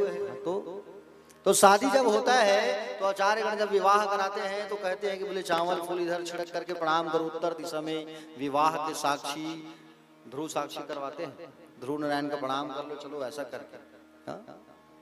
तो उस समय आप ध्रुव जी को प्रणाम करते हो, याद करते हो। देखना आज भी आकाश में टिमटिमाते रहते हैं ध्रुव जी महाराज। समझ रहे हो ना? बोले ध्रुव जी महाराज की जय। ध्रुव जी महाराज के वंश में आगे एक राजा हुए, प्रतापी राजा, जिसका नाम था अंग। क्या नाम था? अंग नाम के राजा हुए। और इस अंग नाम के राजा की पत्नी का नाम था सुनीता। मृत्यु और अधर्म की बेटी थी ये सुनीता। थोड़ा अधर्मी प्रवृत्ति की थी, धर्म के रास्ते पर ना चले। इनका कोई संतान नहीं हुआ राजा अंग का। इन्होंने यज्ञ करवाया और यज्ञ जब करवाया तो यज्ञ पुरुष भगवान प्राकट्य हुए। खीर का प्रसाद देकर के कहे भगवान का सुंदर स्मरण करके खीर को खा लेना, अच्छा पुत्र होगा। अब सुनीता को दिया गया। सुनीता को जब खीर का प्रसाद मिला तो खीर को जब पकड़ी तो पकड़ने के बाद भगवान का स्मरण करके खाना छोड़ करके माता पिता अधर्म का ध्यान किया और खीर को खा लिया, जिससे उसका जो बेटा हुआ वो अधर्मी हुआ। इससे जो उसका बेटा हुआ वो क्या हुआ? अधर्मी बना। नाम पड़ा वेन। क्या नाम पड़ा? वेन नाम पड़ा। वेन नाम का उसका पुत्र हुआ। और ये वेन जो है बड़ा दुराचारी बना। ये वेन जो है प्यारे दुष्ट बालक बना। धीरे धीरे जैसे ही बड़ा हुआ तो वेन जो है खूब पाप करने लगा, अत्याचार करने लगा, गलत संगति पर पड़ गया। और गलत संगति पर पड़ करके मदिरा पान करने लगा। गांव के बच्चों के साथ मिल करके बड़ा हो गया। बड़े होकर के फिर अपने हम उम्र वालों के साथ में मिलकर के ये अत्याचार करने लगा वेन जो है। अब गांव के लोग आके शिकायत करते थे, महाराज राजा जी, राजा अंग महाराज, आपका जो बेटा है उस बेटा को आप समझाइए, पूरे गांव को बिगाड़ रहा है, ये अच्छी बात नहीं है। महाराज अंग जो है समझाया करते थे। बोले पुत्र ऐसा कार्य तुम ना करो, बोले प्रजा को दुखी मत करो, तुम अच्छे बालक हो और राजा के बेटे हो तुम, हाँ? तुम राजा के बेटे हो और राजा को ऐसा कार्य नहीं करना चाहिए, सत्य के मार्ग पर चलना चाहिए। लेकिन वे ने जो है नहीं माना। जब देखा कि वेन तो मेरी बात मान ही नहीं रहा है, तो वेन जो है सब चीज छोड़ करके रातों रात कहां चले गए किसी को मालूम नहीं चला। राजपाट को छोड़ करके राजा वेन चले गए। अंग जो है अपने बेटे के अत्याचार के कारण, कभी कभी बेटे अगर ऐसे पैदा हो जाते हैं संतान जिसके कारण माँ बाप को भी दुखी रहना पड़ता है, हदास हो जाते हैं माँ बाप कुछ कुछ ऐसे संतानों के कारण। अब वेन इतना दुराचारी बालक था जिसके कारण वेन जो है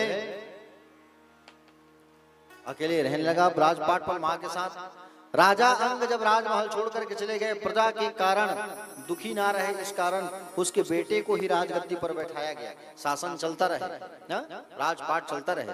अब वेन को राजगद्दी पर बैठाया गया तो वेन तो दुराचारी था, अधर्मी था। ये अपनी ही जय जयकार करने लगा, अपनी ही जय घोष करवाने लगा और अपने नाम का ही यज्ञ करवाने लगा, पूजा करवाने लगा। वेनाय स्वाहा, वेनाय स्वाहा, हम वेन देवता है, हमारी पूजा करो। यज्ञ होना बंद करवा दिया, पूजा पाठ होना बंद करवा दिया, सत्संग होना बंद करवा दिया। जहां सत्संग होता था, जहां यज्ञ होता था, वहां वेन जो है जाकर के यज्ञ कुंड में पानी डाल देता था। जो ब्राह्मण जो है नित्य जब तक पूजा पाठ किया करते थे उनको भी ये दंड दिया करते थे। बताओ ऐसी प्रविष्टि की हो गया ये वेन जो है। महर्षियों को जब मालूम चला तो सप्त महर्षि सप्त ऋषि आए और वेन को समझाने लगे, बोले वेन तुम ऐसा काम ना करो, गलत कार्य कर रहे हो तुम। कभी कभी संत महात्मा जब बताते हैं, संत जब कहते हैं तो उनकी बातों को मान लेना चाहिए। हमसे बड़े अगर कुछ ज्ञान देते हैं तो हमें उनका बात मान लेना चाहिए। और जो ब्राह्मणों की सुनता है, जो संतों की सुनता है, उसका अवश्य कल्याण होता है प्यारे। संतों की बात को हृदय में उतारना चाहिए, संतों के पास जाना चाहिए, सुनना चाहिए। समझ रहे हो ना? संतों से ज्ञान की चर्चा करना चाहिए। अब संत वहां पे आए हैं, उस दुष्ट अधर्मी वेन को जब समझा रहे हैं तो वेन जो है उस बात को नहीं मान रहा है, नहीं सुन रहा है। कह रहा है बोले मैं राजा हूं तो मेरी पूजा करो तुम सब भी। संतों का अपमान हो रहा है। प्यारे भक्तजन, संत हृदय नवनीत समाना, संतों का जो हृदय है वो सागर के समान है। इसलिए संतों को मानना चाहिए, संतों की बात, उनसे लागना चाहिए। लागना मतलब कैसे लागना? ज्ञान की बातों से लागो, ज्ञान की बातें पूछो उनसे। संत वो चीज, संत अगर तुम्हारे ऊपर अपना हाथ रख दिए तो तुम्हारा बिगड़ा बन जाएगा। संत अगर माला जप करते करते तुम्हारा मन में स्मरण कर ले तो तुम्हारा बिगड़ा काम बन जाएगा। संत अगर तुम्हारे सिर पर अपना हाथ रख दिए तो तुम्हारा बिगड़ा काम बन जाएगा। संत जिस दिन तुम्हें हाथ उठा के आशीर्वाद दे दिए तो तुम जीवन में खूब आगे बढ़ जाओगे। ध्रुव जी ने माना इस बात को। ध्रुव जी जो है इस बात को जब माने तो प्यारे भक्तजन, ध्रुव जी जो है जब इस बात को माने हैं तो ध्रुव जी का कल्याण हो गया। हुआ कि नहीं हुआ? इसलिए तो कहा जाता है, क्या कहा जाता है? संतन के संग लाग रे तेरी अच्छी बनेगी। संतन के संग लाग रे तेरी अच्छी बनेगी। संतन के संग लाग रे तेरी अच्छी बनेगी। संतन के संग लाग रे तेरी अच्छी बनेगी। संतन के संग लाग रे तेरी अच्छी बनेगी। अच्छी बनेगी तेरी बिगड़ी बनेगी। अच्छी बनेगी तेरी बिगड़ी बनेगी। अच्छी बनेगी तेरी बिगड़ी बनेगी। अच्छी बनेगी तेरी बिगड़ी बनेगी। लाग सके तो लाग रे, लाग सके तो लाग रे तेरे अच्छी बनेगी। संतन के संग लाग रे तेरी अच्छी बनेगी।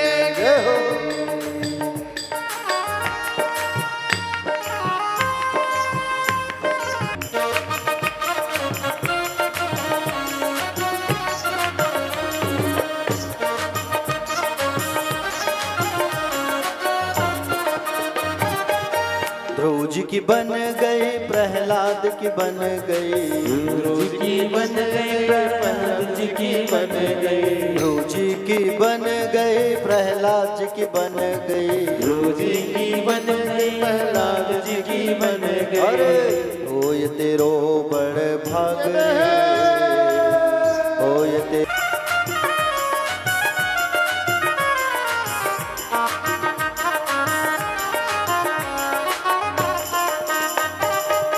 कहत कबीर सुनो भाई साधो, कहत कबीर सुनो भाई साधो, कहत कबीर सुनो भाई साधो, कहत कबीर सुनो भाई साधो, सुनो भाई साधो जी सुनो भाई साधो, सुनो भाई साधो जी सुनो भाई साधो। कहत कबीर सुनो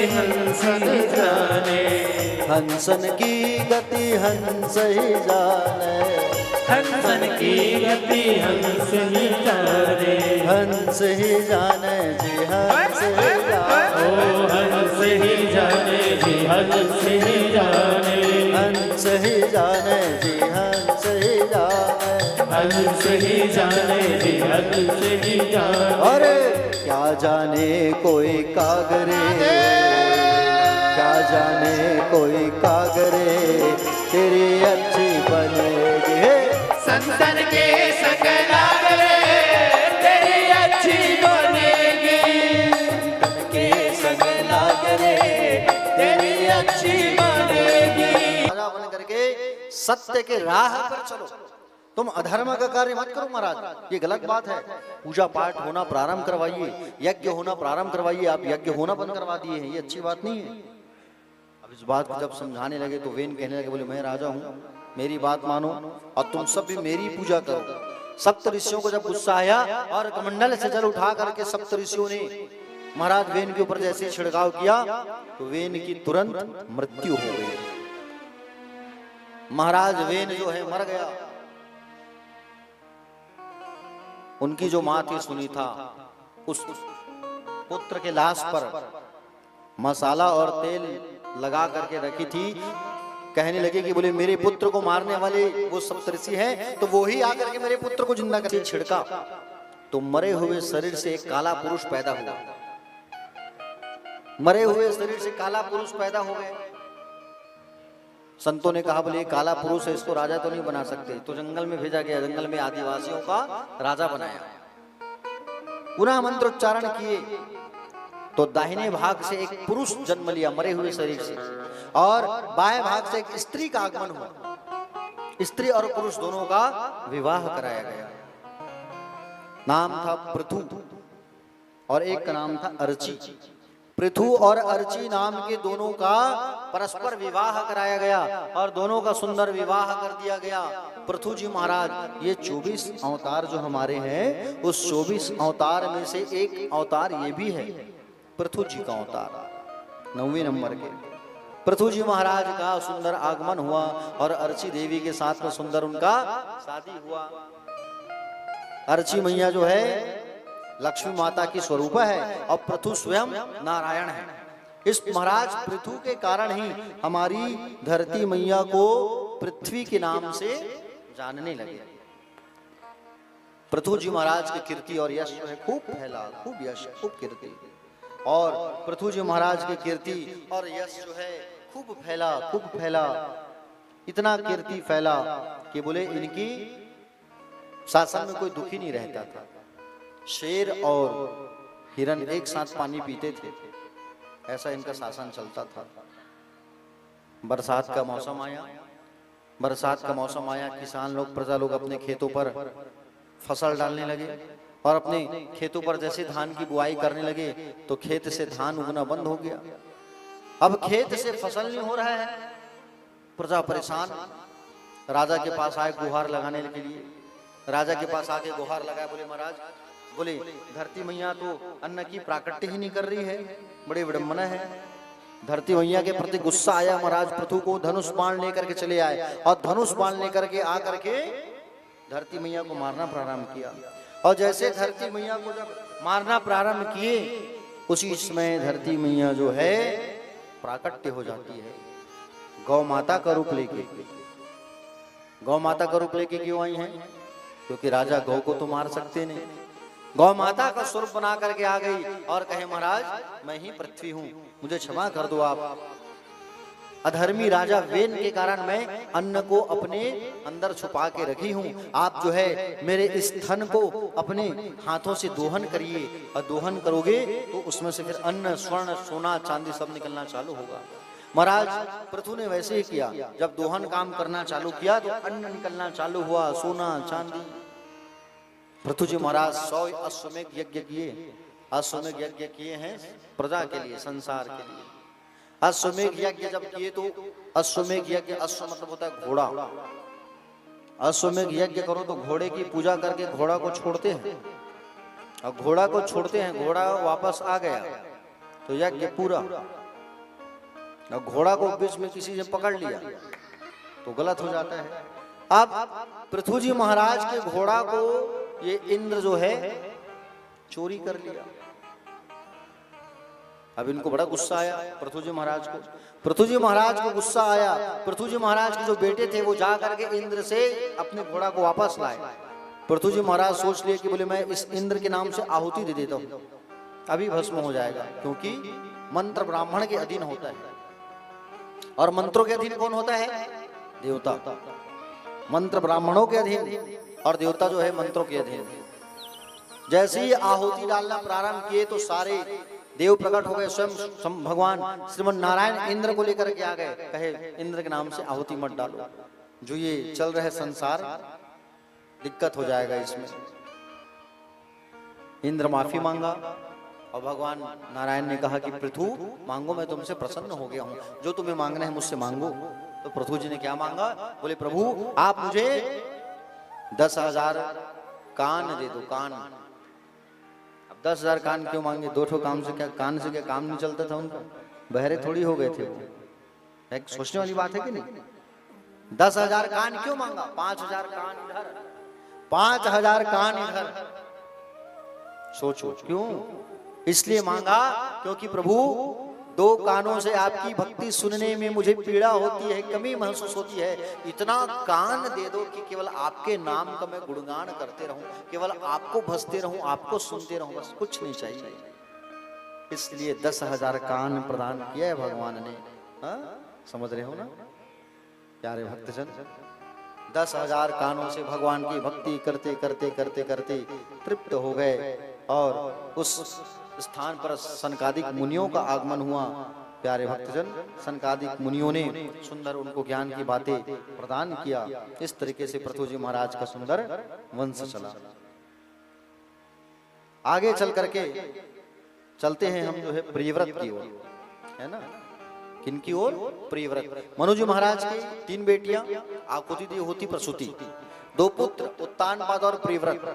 तो उत्तानपाद के वंश के बारे में आपने सुना कि नहीं सुना? सुने ना भी। उत्तानपाद के बेटा कौन हुए? ध्रुव। और ध्रुव के वंश में महाराज अंग के बाद वेन, वेन के बाद पृथु। हुए कि नहीं हुए? अब हम प्रियव्रत की कथा सुनेंगे। अच्छा, प्रियव्रत का अर्थ क्या है? प्रिय। प्रिय मतलब प्यारा, व्रत मतलब प्रतिज्ञा।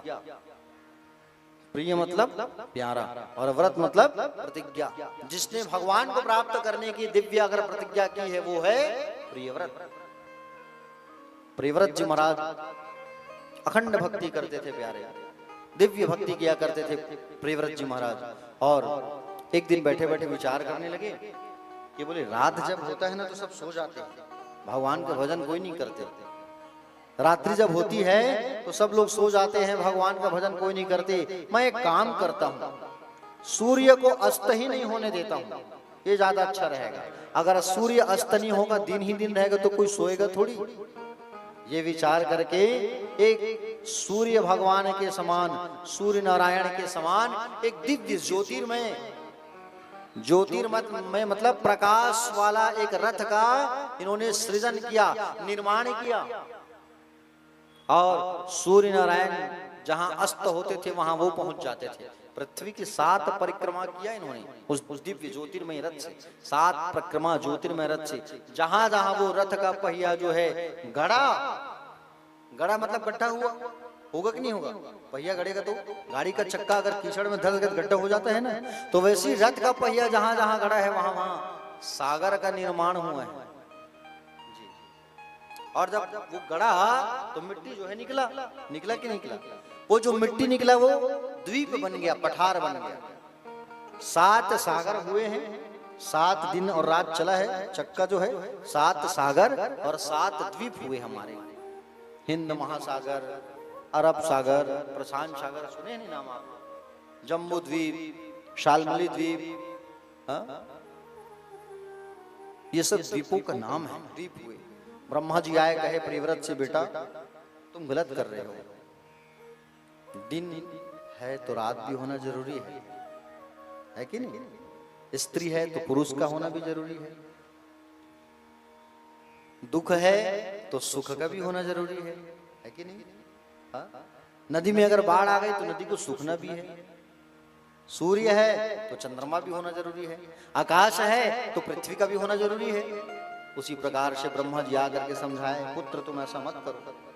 जहां रात्रि में विषयी पुरुष जो है सो जाते हैं, वहीं योगी जन समाधि लगा करके भगवान का ध्यान करते हैं। इसलिए रात्रि का होना भी जरूरी है।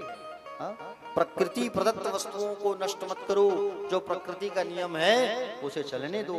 ऐसा सुंदर उनको समझाया। तब प्रियव्रत जी मान गए और कहे कि अब तुम विवाह कर लो। प्रियव्रत जी कहे मुझे विवाह नहीं करना। ब्रह्मा जी ने कहा विवाह तुम करो। तो विश्वकर्मा भगवान की बेटी बहिष्मति से शादी हुई। किनका शादी हुआ? बहिष्मति से किनका शादी हुआ? प्रियव्रत जी का। प्रियव्रत जी महाराज की जब शादी हुई तो प्रियव्रत जी महाराज अपने एक एक पुत्रों को एक एक द्वीपों का राजा बना दिया। ठीक है? पहले जो द्वीप थे जम्बू द्वीप, इसके अधिपति बने महाराज आग्नित। आग्नित के 9 बेटा हुए जिन्होंने पूर्व चित्ती अप्सरा से विवाह किया। इन्होंने जम्बू द्वीप में 9 खंड करके अपने 9 पुत्रों को बंटवारा कर दिया। सबसे पहला खंड था अजनाब खंड, जिसके अधिपति बने महाराज नाभि। नाभि का जो शादी है वो मेरू देवी से हुआ। मेरू के यहाँ कोई संतान नहीं था। पुत्र कामेष्टि यज्ञ किया।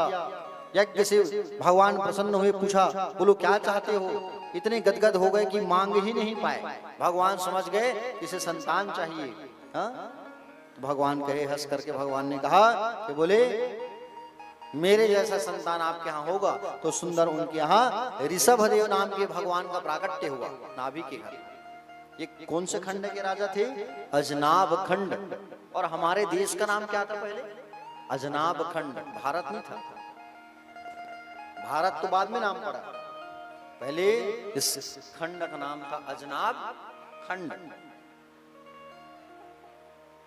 ऋषभदेव महाराज हुए नाभि जी के पुत्र। ऋषभदेव महाराज, इनके यहाँ भी इनका प्रशासन शासन ऐसा चलता था कि जब बारिश करने की इच्छा होती थी तो ऋषभदेव भगवान कहते थे बारिश हो जा, बारिश हो जाता था। एक बार इंद्र जो है जानबूझ करके कई साल तक बारिश नहीं किया।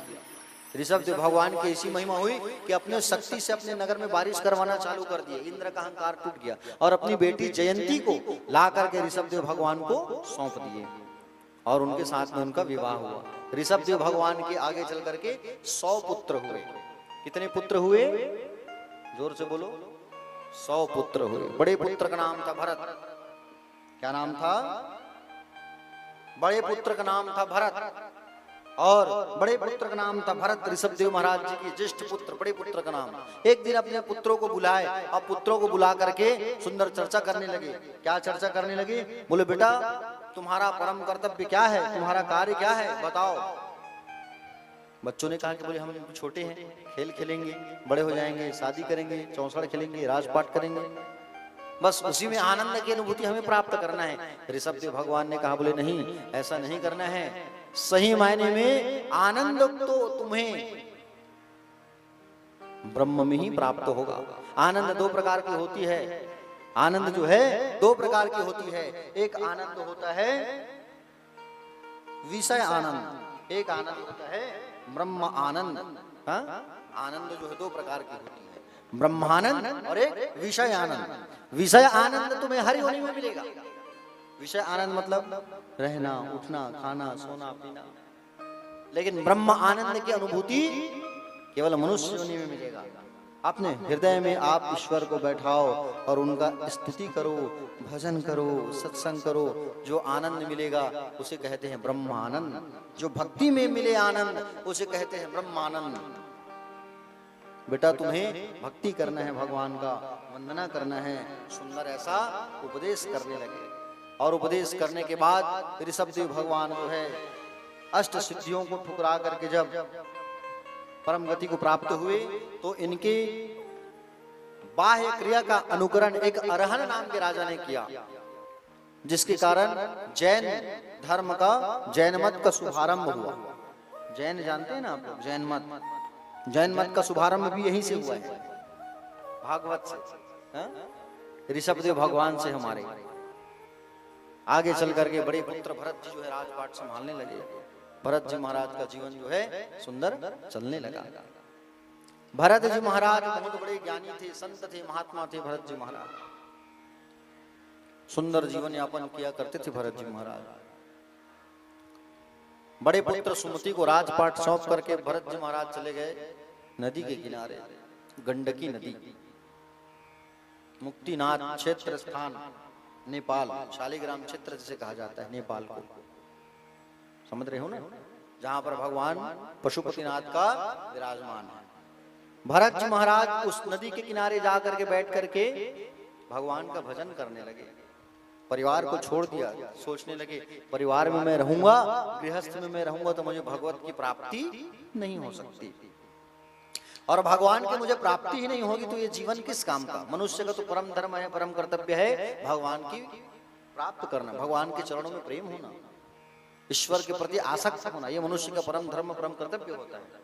अब भरत जी महाराज सोचे कि परिवार में रहूंगा तो फिर माया में ही फंसा रहूंगा, तेरा मेरा, मेरा तेरा, हाँ है कि नहीं, मैं भगवान का भजन कब करूंगा। ये सोच करके एक सुंदर पर्णकुटी आश्रम बना करके नदी किनारे रहा करते थे। और भरत जी महाराज जो है आश्रम बना के रहते थे नदी किनारे।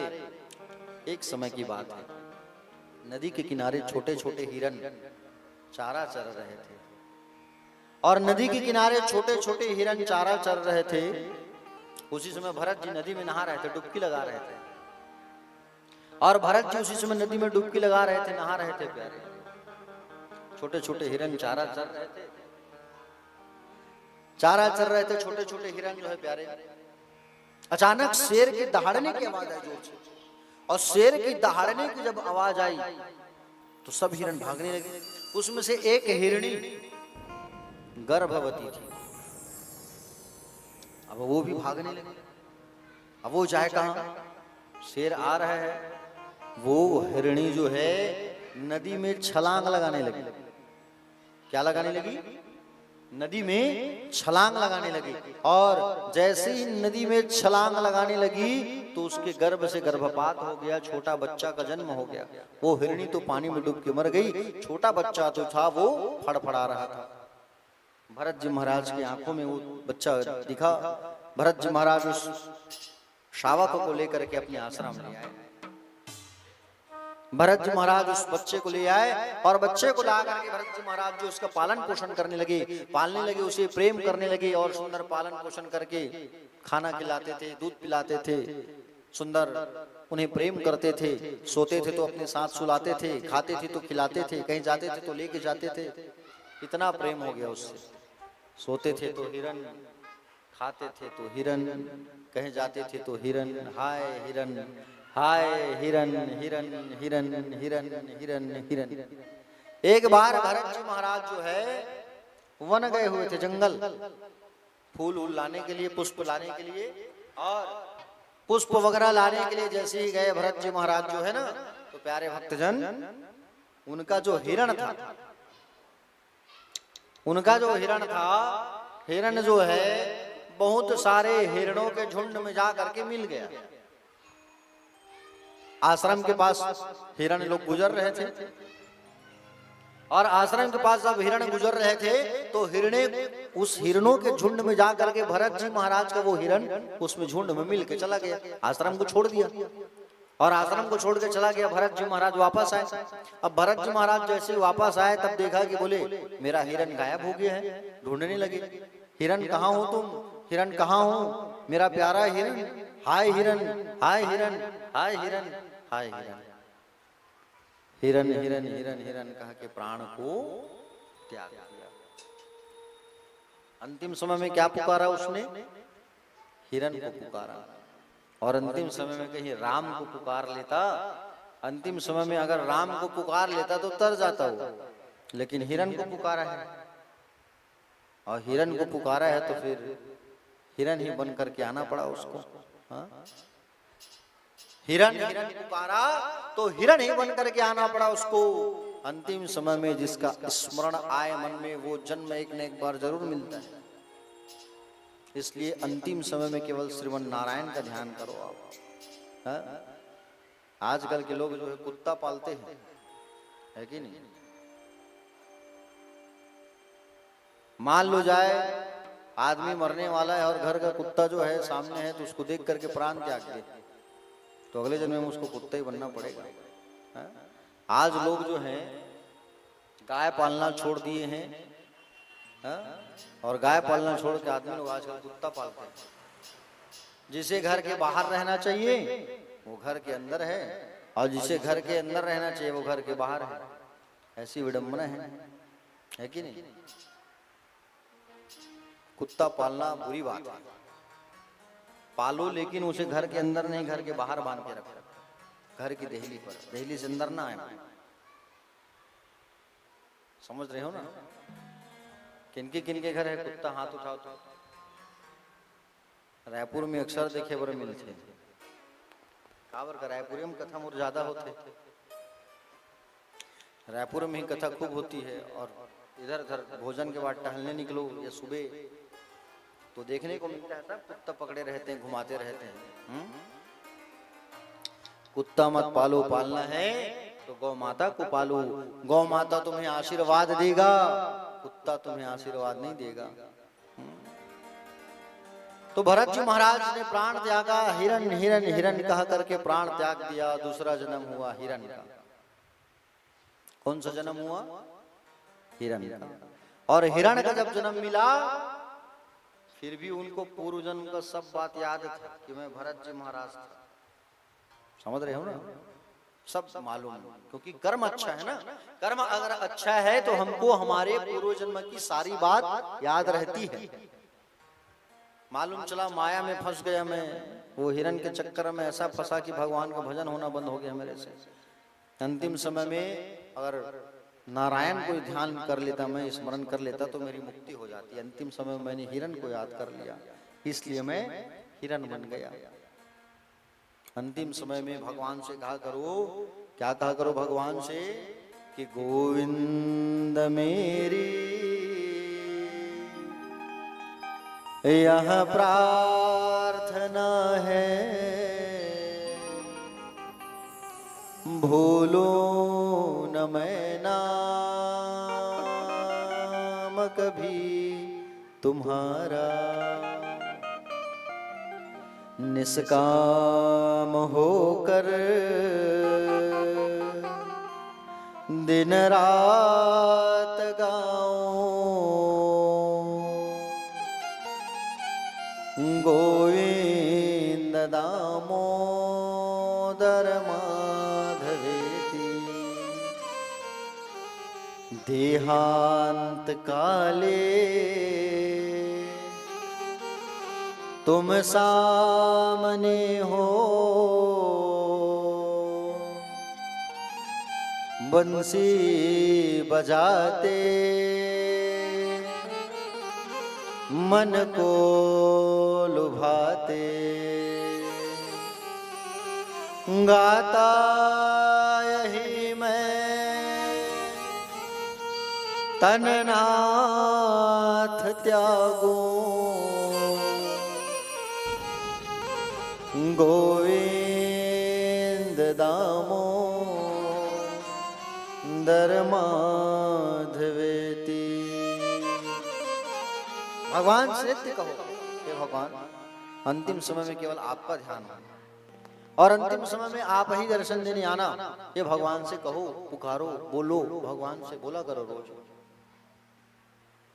हिरण का जन्म मिला और हिरण का जब जन्म मिला तो हिरण हिरण हिरण हिरण कह करके प्राण को त्याग दिए।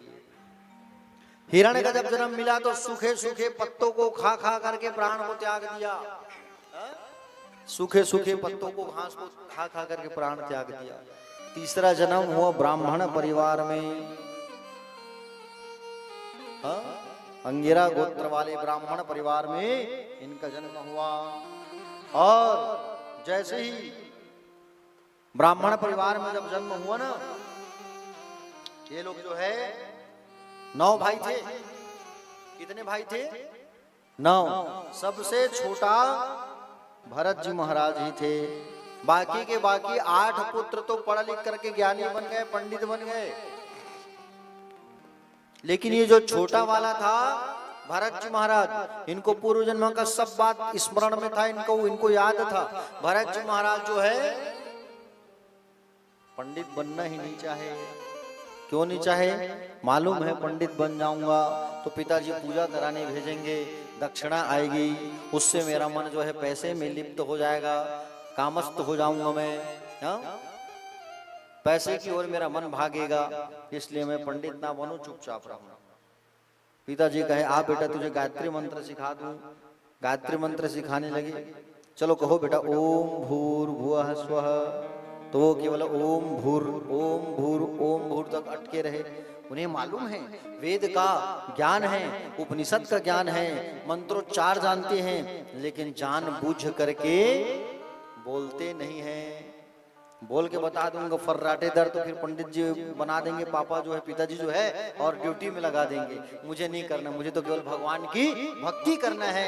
मन ही मन केवल मैं उसका बस नाम स्मरण करूं और मुझे कुछ नहीं चाहिए, मैं केवल उनका नाम भजना चाहता हूं। पिताजी कहे बेटा कुछ करता नहीं है तू, ऐसे में तुझे कौन रखेगा? जब तक हम जीवित हैं तब तक तुम्हें खिला पिला रहे हैं, और हम छोड़ के चले जाएंगे तो तेरे बड़े भाई भैया भाभी तुझे थोड़ी रखेंगे। माता पिता की मृत्यु हुई, अभी जड़ के समान रहते थे, जड़ भरत, जिन्हें मार भी दोगे तो ये कुछ भी ना बोले, जिसे कहा जाता है भोंदू, है कि नहीं? कम दिमाग जिसका रहे।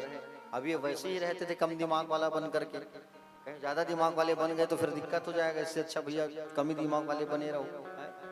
ऐसा विचार करके भरत जी महाराज रहते थे घर में। बड़ी भाभी आई, बड़े भाई का पत्नी। अब भाभी जब आई तो कहे निठल्ला है, कुछ करता नहीं है, काम धाम तो करता नहीं है, इसे खेत पर लेके जाओ, और खेत पर लेके जाओगे ताकि खेत पर जाकर के काम काज तो कुछ करेगा ये। प्यारे भक्तजन,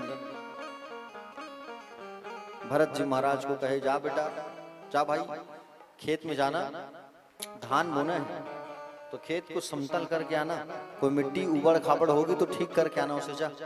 भरत जी महाराज पहुंचे खेत, और भरत जी महाराज जैसे खेत पहुंचे, खेत में माता पिता ने कहा है मिट्टी को बराबर करना है। कहाँ बराबर करे? पूरा खोद खोद के 9 फीट का गड्ढा कर दिए। संतों का काम क्या होता है? उठाना, ना कि धकेलना। संत तो उठाने का काम करने लगे, मिट्टी उठा उठा के रखते गए। माँ बाप दूसरे दिन खेत पहुंचे, अब बोले भाई बहन, भाई और भाभी पहुंचे तो देखे कि बोले खेत बढ़िया हो गया होगा, जाके देखे तो गड्ढा। भाभी तो भड़क गई, कहे बोले तुम्हारा ये जो भाई है कुछ काम का नहीं है। खेत को समतल करके आए, खेत में बीज डाल करके आए। भाई से कहे जा भाई, जाके देखना खेत को, तो जो है बोले वहां को चिड़िया विड़िया ना है, कोई चिड़िया आके कहीं पूरे दाना को खा लेगी तो दिक्कत हो जाएगा। जा खेत में बैठे रहना, घर में मत बैठ, तो वहीं बैठे रह, जा, खाना पहुंचा देंगे तेरे लिए। भरत जी महाराज खेत गए, चिड़िया लोगों को भगाते गए। मन में सोचा मैं भगा क्यों रहा हूं, ये तो भगवान के अंश है, हाँ? भोजन पे तो सबका अधिकार होता है, खाने वाला राम, खिलाने वाला राम, तो रोकन का क्या काम? आओ खाओ सब, मैं नहीं रोकता, तुम्हारा भोजन है, तुम्हारा अधिकार है। अब जितने चिड़िया थे संसार के सब आगे टपाटप टपाटप टपाटप टपाटप वो धान को खा के चले गए। भाई भाभी कुछ दिन बाद धान जग गया होगा, जाके खेत में देखे तो एक तो धान नहीं जगह है। हे भगवान, कुछ काम का नहीं है तुम्हारा भाई जो है। हाँ? एक काम करो, उसको घर में रखो, घर का काम करेगा, झाड़ू पोछा पानी नहीं भर के रखेगा, हम दोनों खेत चले जाते हैं। बड़े भाई छोटे भाई को काम बता करके चले गए, और काम बता करके चले गए। छोटे भाई जैसे ही शाम को जब आए तब देखे पानी भरा हुआ है घर में। भाई और भाभी जब घर आए तो देखे पूरा बड़ा में पानी, छोटा में पानी, छोटे से छोटा में पानी, कटोरी में पानी, चम्मच में पानी, कढ़ाई में पानी, थाली में पानी, घर में गोदरेज में पानी, सब तरफ पानी। पानी भरने को क्या कहे तो पूरा पानी भर के रख दिया ये। हे भगवान, निचट जो चली का ये है। जा भैया, तुम्हें हम नहीं रख सकते, तुम जाओ घर छोड़ करके। भरत जी महाराज कहे मैं तो यही चाहता था, कब तुम मुझे पागल घोषित करो ताकि मैं यहाँ से निकलूं, अपने मस्त रहूं, भगवान का भजन करते रहूं। भगवान के लिए पागल हो जाओ, गल जाओ। गल मतलब पागल, परमेश्वर के लिए गल जाओ। पा मतलब परमेश्वर, गल मतलब गल जाओ, परमेश्वर के लिए पागल हो जाओ। ये दुनिया तुम्हें कुछ काम नहीं बताएगी। थोड़ा बहुत काम करना जब चालू कर दोगे तो तुमसे लोग काम कराएंगे। पागल बन के फिरोगे तो कोई तुम्हें काम नहीं कराएगा, कोई पूछेगा ही नहीं, अपने मस्त रहो। पागल बन करके घूमने लगा ये कौन? भरत जी महाराज। जंगलों में रहने लगे, भगवान का मन में जाप करने लगे, भक्ति करने लगे, और भगवान का भजन, भगवान का आराधना करने लगे। उसी समय सिंधु सौवीर प्रदेश के राजा रहु कपिल मुनि के आश्रम जा रहे थे अष्ट सिद्धि ज्ञान की शिक्षा लेने के लिए। तो वो जा रहे थे। अब पहले जमाने में कार वार नहीं था, मोटरसाइकिल कार नहीं हुआ करता था, रथ हुआ करता था या पालकी हुआ करता था। तो महाराज पालकी में बैठ के जा रहे थे, राजा रहु जो है। अब पालकी उठाने के लिए कितने लोगों की आवश्यकता होती है? 4 लोगों की, 2 आगे 2 पीछे। अब राजा रहु के पालकी उठाने वाले एक बोले कहार का तबीयत जोर से खराब हो गया। अब कह जाओ भाई किसी पालकी उठाने वाले को लेके आओ, किसी पालकी उठाने वाले को लेकर के आ जाओ। तो पालकी उठाने वाले को ढूंढने के लिए गए, क्योंकि उनका तबीयत खराब था। समझ रहे हो? तबीयत उनका जोरों से खराब। पालकी उठाने के लिए किसको पकड़ के लाए? तो भरत जी महाराज मिल गए। हट्टे कट्टे चल पालकी पकड़ना। वो तो कुछ बोलते नहीं थे ना, एक खींच के मार भी दोगे तो चुप रहते थे। भरत जी महाराज को पकड़ करके ले आए, और भरत जी महाराज को कहे कि चलो पालकी उठाना तुम। और पालकी को पकड़ करके भरत जी महाराज चलने लगे। मार्ग में जब चींटी गुजरा, अब कहे बड़ा सा चींटी ऐसे गुजर रहा है, कैसे करूं मैं? चींटी को देखा तो पालकी पकड़ के कूद गया, और जैसे कूदा तो राजा का सिर टक से लगा। ऊपर बैठा था राजा पालकी पर, राजा का सिर लगा जोर से। मार्ग में फिर आगे बढ़े तो दीमक दियार, वो उसको देखा, फिर पालकी पकड़ करके कूदा, फिर सिर टक से लगा। राजा को बड़ा आया क्रोध। राजा कहे बोले बार बार ये कूदने वाला कौन है? एक पालकी उठाने वाला कहता है महाराज जो नए नए आए हैं ना, वो बहुत कूदने का मन है उसको। अच्छा, उसे कहो कि हम राजा हैं, और राजा जो है जब दंड देगा तो ऐसी दंड देगा कि वो 7 बार सोचेगा, मृत्यु की दंड देंगे हम उसे समझाओ। राजा पालकी उठा के देखा, हट्टा कट्टा ताना मारने लगा। अच्छा, ये पतला दुबला आया है वही कूद रहे क्या बार बार? हट्टा कट्टा को पतला दुबला कह के ताना मारने लगे। तुम ढंग से चलो नहीं तो हम तुम्हें ऐसी मार मारेंगे 7 जन्मों तक याद रखोगे। भरत जी महाराज कहे जब तक ना बोलूंगा तब तक ये सुनाता रहेगा, चक्कर चक्कर करता रहेगा, इसे सुनाना पड़ेगा। तब उन्होंने कहा महाराज मारोगे किसे? शरीर को, आत्मा को नहीं मारोगे। आत्मा तो अजर अमर रहती है। हा? राजा कहे बोले ज्ञान की बात करने वाला ये कौन है? झांक करके ढंग से देखा तो कंधा में जनेऊ लटक रहा था। जान गया ये कोई साधारण नहीं है, विप्र बंधु है, ब्राह्मण है। नीचे उतर गया, महाराज कौन हो आप? तो कहे आप जिस क्षेत्र के राजा थे, मैं पूरे खंड का राजा हुआ करता था। मेरा नाम है क्या? भरत। जड़ के समान रहते थे इसलिए इसका नाम पड़ गया जड़ भरत। बोले मेरा नाम है महाराज भरत।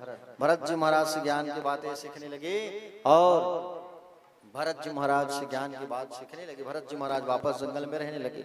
एक बार की बात है, उसी जंगल में आदिवासियों के राजा रहते थे, है ना, जंगल में भिल्ल गुहों के राजा सरदार। उसने मन्नत मांगा था माँ देवी के मंदिर में। क्या मन्नत मांगा था उसने कि अगर मेरा एक बेटा हो जाएगा तो मैं माँ भगवती के मंदिर पर क्या करूंगा, नर बलि करूंगा। नर मतलब मनुष्य, मनुष्य की बलि करूंगा, आदमी को काटूंगा माँ काली तुम्हारे सामने, ऐसा मन्नत मांगा था। अब उनको पुत्र की प्राप्ति हुआ। अब उनको जब पुत्र की प्राप्ति हुआ तो भरत जी महाराज जो है क्या किए, भरत जी महाराज जो है को पकड़ने के लिए बोले सरदार जो है जंगलों का जो राजा है वो जंगल में भेजा, जाओ किसी को पकड़ के लेके आना, माँ काली के मंदिर पर बलि करेंगे। अब उनके जो चेले चपाटी थे उन लोग जो है पकड़ के ले आए, किसको, भरत जी महाराज को पकड़ के ले आए। चल हमारे सरदार तुम्हारी बलि करेंगे। भरत जी महाराज सीधे साधे ले आए, पकड़ के चल तेरी बलि करेंगे हमारे महाराज जो है। अब भरत जी महाराज को पकड़ करके ले आए माँ काली के मंदिर में, और माँ काली के मंदिर पर पकड़ करके जब लेकर के आए और काली मैया के मंदिर पर पकड़ करके ला रहे हैं, आदिवासी राजा कहने लगा, बोले अंतिम कोई ख्वाहिश है तो बता दो, क्योंकि हम तुम्हारी बलि करेंगे। भरत जी को नहला दिए, लाल कपड़ा पहना दिए, लाल टीका लगा दिए और पूछे अंतिम कोई ख्वाहिश है तो बताओ, अंतिम कुछ इच्छा रखते हो तो, क्योंकि तुम्हारी बलि करेंगे। तो भरत जी ने कहा माँ काली के चरणों में जाके मैं भी थोड़ा प्रार्थना कर लूं भैया, मैं माँ जगदम्बा के मंदिर में जाकर के वंदना कर लूं, प्रार्थना कर लूं, निवेदन कर लूं, मेरी यही इच्छा है। अब उनके दरबार में आया हूं तो एक बार मैं दर्शन कर लूं महाराज, उसके बाद में मेरी बलि कर देना आप, उसके बाद में मेरी बलि कर देना आप, मुझे स्वीकार है। भरत जी महाराज की इच्छा को जान करके कहे, बोले ठीक है, जाओ तुम माँ भगवती के पास, काली के पास प्रणाम करके आ जाओ, निवेदन करके आ जाओ। कहे भरत जी महाराज जाने लगे काली मैया के पास, और काली माता के पास पहुंच करके सुंदर उनकी स्तुति गाने लगे। क्या स्तुति गाने लगे, जय भगवती देवी नमो वरदे, जय पाप विनाशिनी बहुफलदे, जय भगवती देवी नमो वरदे, जय पाप विनाशिनी बहुफलदे, जय भगवती देवी नमो वरदे, जय पाप विनाशिनी बहुफलदे, जय भगवती देवी नमो वरदे, जय पाप विनाशिनी बहुफलदे, जय शोमन शोभ कपाल धरे, जय सोमनि शुंभ कपाल धरे, जय शोमन शोभ कपाल धरे, जय सोमनि शुंभ कपाल धरे, प्रणमामि तो देवी नारार्ति हरे, प्रणमामि तो देवी नारायणि हरे, जय भगवती देवी नमो वरदे, जय पाप विनाशिनी बहुफलदे, जय भगवती देवी नमो वरदे, जय पाप विनाशिनी बहुफलदे।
जय चंद्र दिवाकर नेत्र धरे, जय चंद्र दिवाकर नेत्र धरे, जय चंद्र दिवाकर नेत्र धरे, जय चंद्र दिवाकर नेत्र धरे, जय पावक भूषित वक्त्रवरे, जय पावक भूषित वक्त्रवरे, जय भैरव देहनि लीन परे, भैरव देहन लीन परे, जय अंधक दैत्य विशोष करे, जय अंधक दैत्य विशोष करे, जय भगवती देवी नमो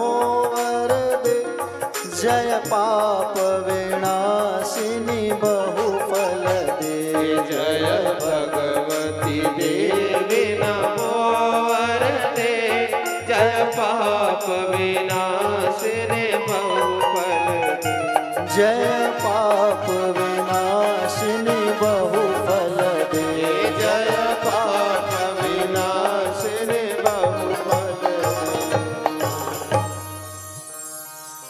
भरत जी महाराज जो है माँ काली के पास, भगवती पराम्बा देवी के पास पहुंच करके वंदना करने लगे, आराधना करने लगे कि माँ आज आपके द्वार पर आया हूं और ये मेरी बलि करने वाले हैं, आप तो मेरी माँ हो। और सही मायने में देखा जाए तो माँ भगवती का ही बेटा है वो। कैसे, किसके पुत्र हैं ये? ऋषभ देव महाराज के पुत्र थे। ऋषभ कौन? नारायण। नारायण हमारे भगवान है, तो माँ कौन है? लक्ष्मी। लक्ष्मी कौन है? वही काली है, तो उनका बेटा है। और माँ के सामने बेटी की बलि हो सकता है क्या? बोले नहीं हो सकता। और सुंदर भगवती को प्रणाम करके आए और वो आदिवासी राजा जैसे ही भरत जी महाराज की गला को जब काटना चालू किए, उसी समय माँ भगवती जगदम्बा काली प्राकट्य हो गई और उस आदिवासी राजा के सिर को धड़ से काट देती है। और सारे लोग माँ भगवती की जय जयकार करने लगे।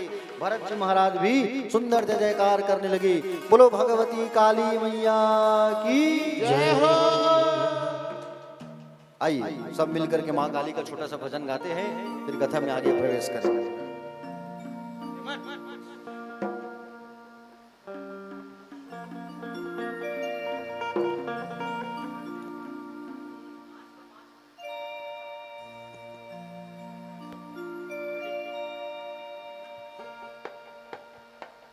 या देवी सर्वभूतेषु काली रूपेण संस्थिता नमस्तस्यै नमस्तस्यै नमस्तस्यै नमो नमः।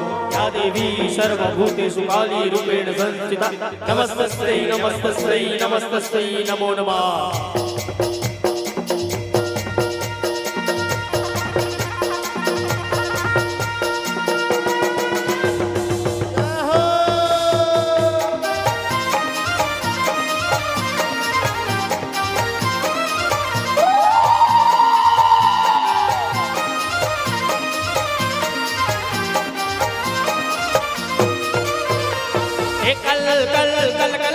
करे माता काली, कल कल कल कल कल कल करे माता काली, कल कल कल कल कल कल करे माता काली, कल कल कल कल कल कल करे माता काली।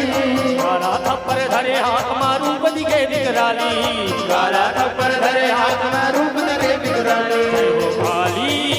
जय हो काली, जय हो काली, जय हो काली, जय हो काली, जय हो काली, जय हो काली, जय हो काली, जय हो काली। कल कल कल कल कल कल करे माता काली, कल कल कल कल कल कल करे माता काली, कल कल कल कल कल कल करे माता काली, कल कल कल कल कल कल करे माता काली। काला थप्पड़ धरे हाथ मारू बदी के बिकराली, काला थप्पड़ धरे हाथ में रूप धरे बिकराली। जय हो काली, जय हो काली, जय हो काली, जय हो काली, जय हो काली, जय हो काली, जय हो काली, जय हो काली।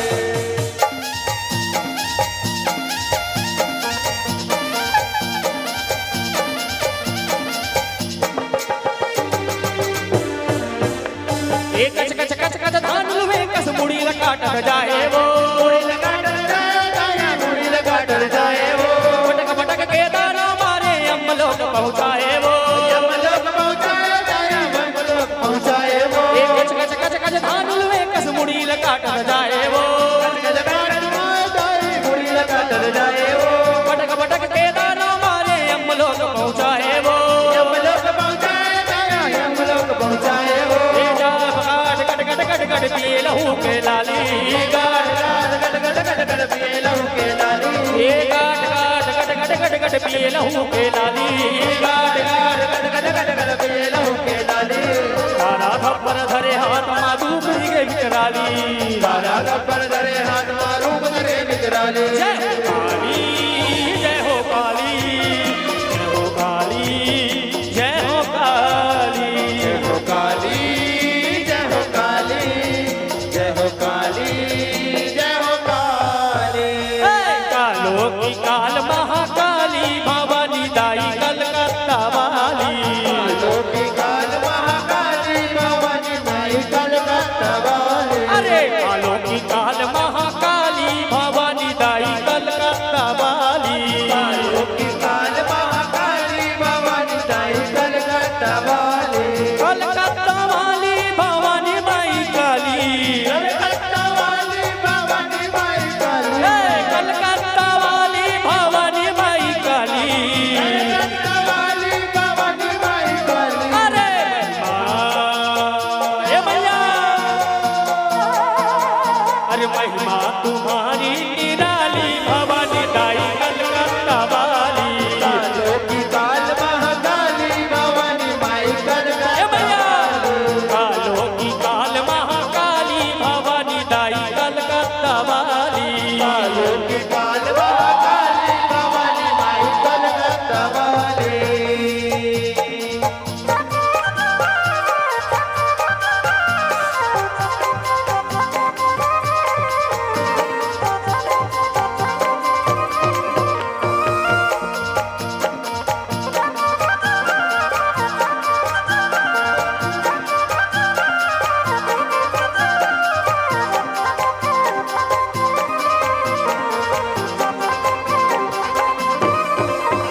हे अंगारो जैसे नयन लाले लाले, अंगार जैसे नयन लाल लाले, अधरों की लाली गले मुंडे वाले, की लाली गले मुंड वाले, हे अंगार जैसे नयन लाले लाले, अंगार जैसे नयन लाल लाले, अरे अधरों पे लाली गले मुंडे वाले, की लाली गले मुंड वाले, अरे जालंबी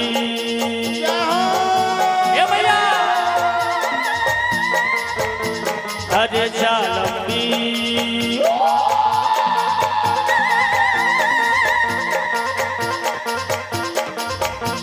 अरे जालंबी जी बेन काली भवानी दाई कलकत्ता वाली, कालो की काल महाकाली भवानी माई कलकत्ता वाली, अरे कालो की काल महाकाली भवानी दाई कलकत्ता वाली, कालो की काल महाकाली भवानी माई कलकत्ता वाली,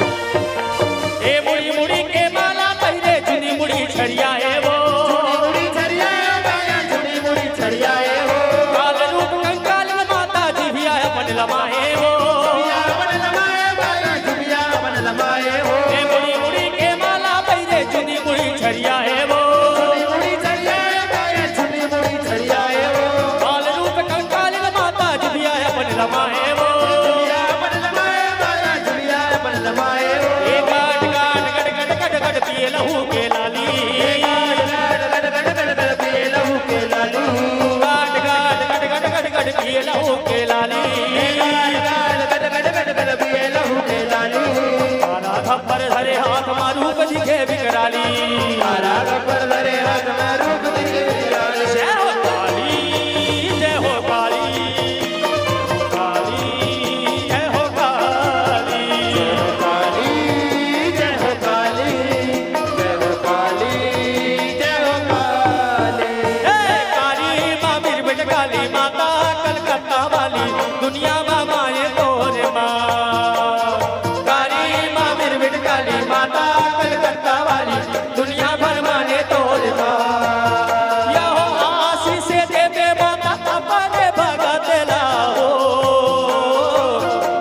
चले का 1000 आशीष देवे माता का पद भगत लावो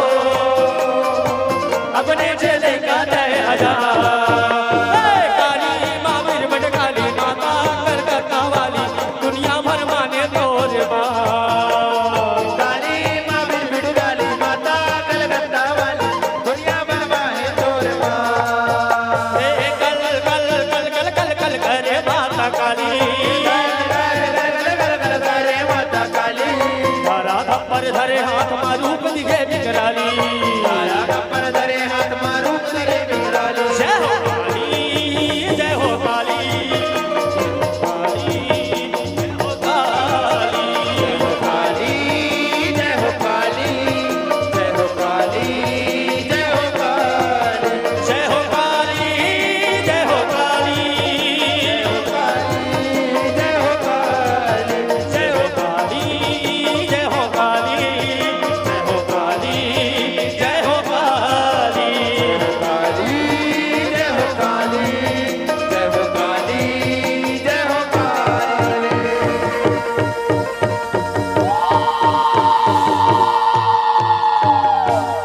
बोल कलकत्ते वाली काली मैया की राधे राधे शाम से मिला दे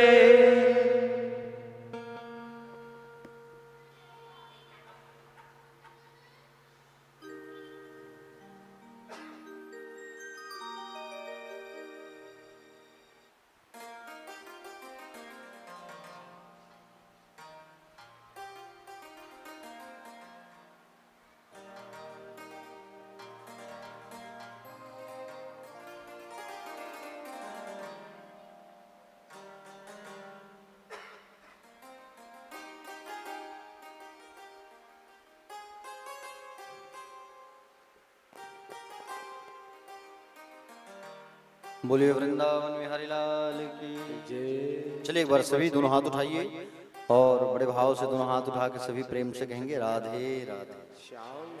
थोड़ा आवाज निकालो, राधे राधे। भगवान ने श्री सुखदेव जी महाराज राजा परीक्षित से कहे कि बोले हे राजन, भरत जी महाराज ने माँ काली का दर्शन किया। तदंतर उसके पश्चात भगवान श्री सुखदेव जी महाराज से राजा परीक्षित ने कहा कि बोले प्रभु एक बात बताइए, अगर कुछ पाप हमसे जाने अनजाने हो जाता है उसका प्रायश्चित क्या करें? कभी हम जा रहे हैं कहीं, हमारे पैर के नीचे कोई कीड़ा दब के मर जाए, अगर झाड़ू लगा रहे हैं कोई चींटी मर गई है कि नहीं? अब मच्छर तो अनगिनत मारते हैं, है कि नहीं? मारते हैं नहीं मच्छर? तो अगर लकड़ी जलाते हैं, यज्ञ करते हैं, घर में चूल्हा जलाते हैं, तो चूल्हा जब जलाते हैं तो लकड़ी में कहीं कोई कीड़ा मर जाए, तो इन सब के लिए हम क्या करें? इसके लिए कहा देखो परीक्षित, नित्य हमको कुछ कुछ कार्य जो है करना चाहिए। क्या कार्य? पहला तो जब भोजन बनाओ तो अग्नि में भोजन डालना चाहिए। समझ रहे हो? अग्नि में भोजन डालना चाहिए। रोटी बनाए हो तो रोटी में थोड़ा घी लगा करके अग्नि में डालो। आप लोग अग्नि में जब भोजन बनाते हो तो थोड़ा सा चावल अग्नि में डालते हो कि नहीं डालते हो?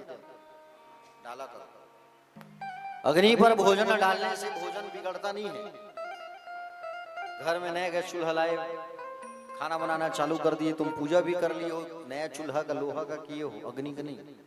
अग्नि को जब तुम जला रहे हो, भोजन पका रहे हो और अग्नि में अगर अन्न नहीं डाले तो अग्निदेव नाराज हो जाते हैं। समझ रहे हो ना? तो अग्नि में भोजन डालना चाहिए। रोटी बनाए तो घी लगा के डालो। चींटी अगर है तो चींटी के लिए थोड़ा सा शक्कर रख दो। मछली अगर आसपास तालाब है उसको मछली को दाना खिलाओ। दूसरा चीज, गौ ग्रास रोज निकालो। जब घर में आप खाना बनाते हो, खाना खाने के पहले एक प्लेट में गौ माता के लिए भोजन जरूर निकालना चाहिए। आप लोग निकालते हो गौ माता के लिए भोजन? रोज निकाला करो, रोज खाने के पहले रोज निकालो गौ माता के लिए, क्योंकि गौ माता के लिए भोग गौग्रास निकालना बहुत जरूरी है प्यारे। राजा ने कहा हमसे कोई पाप कर्म हो गया हो तो नरक से हमें मुक्ति मिल जाए, इसके लिए क्या करना चाहिए? कर्मणः कर्म निर्हारो नः हान्त्यांतिक इष्यते। अविद्धिकारात्वित्व प्रायश्चितम विमर्शनम।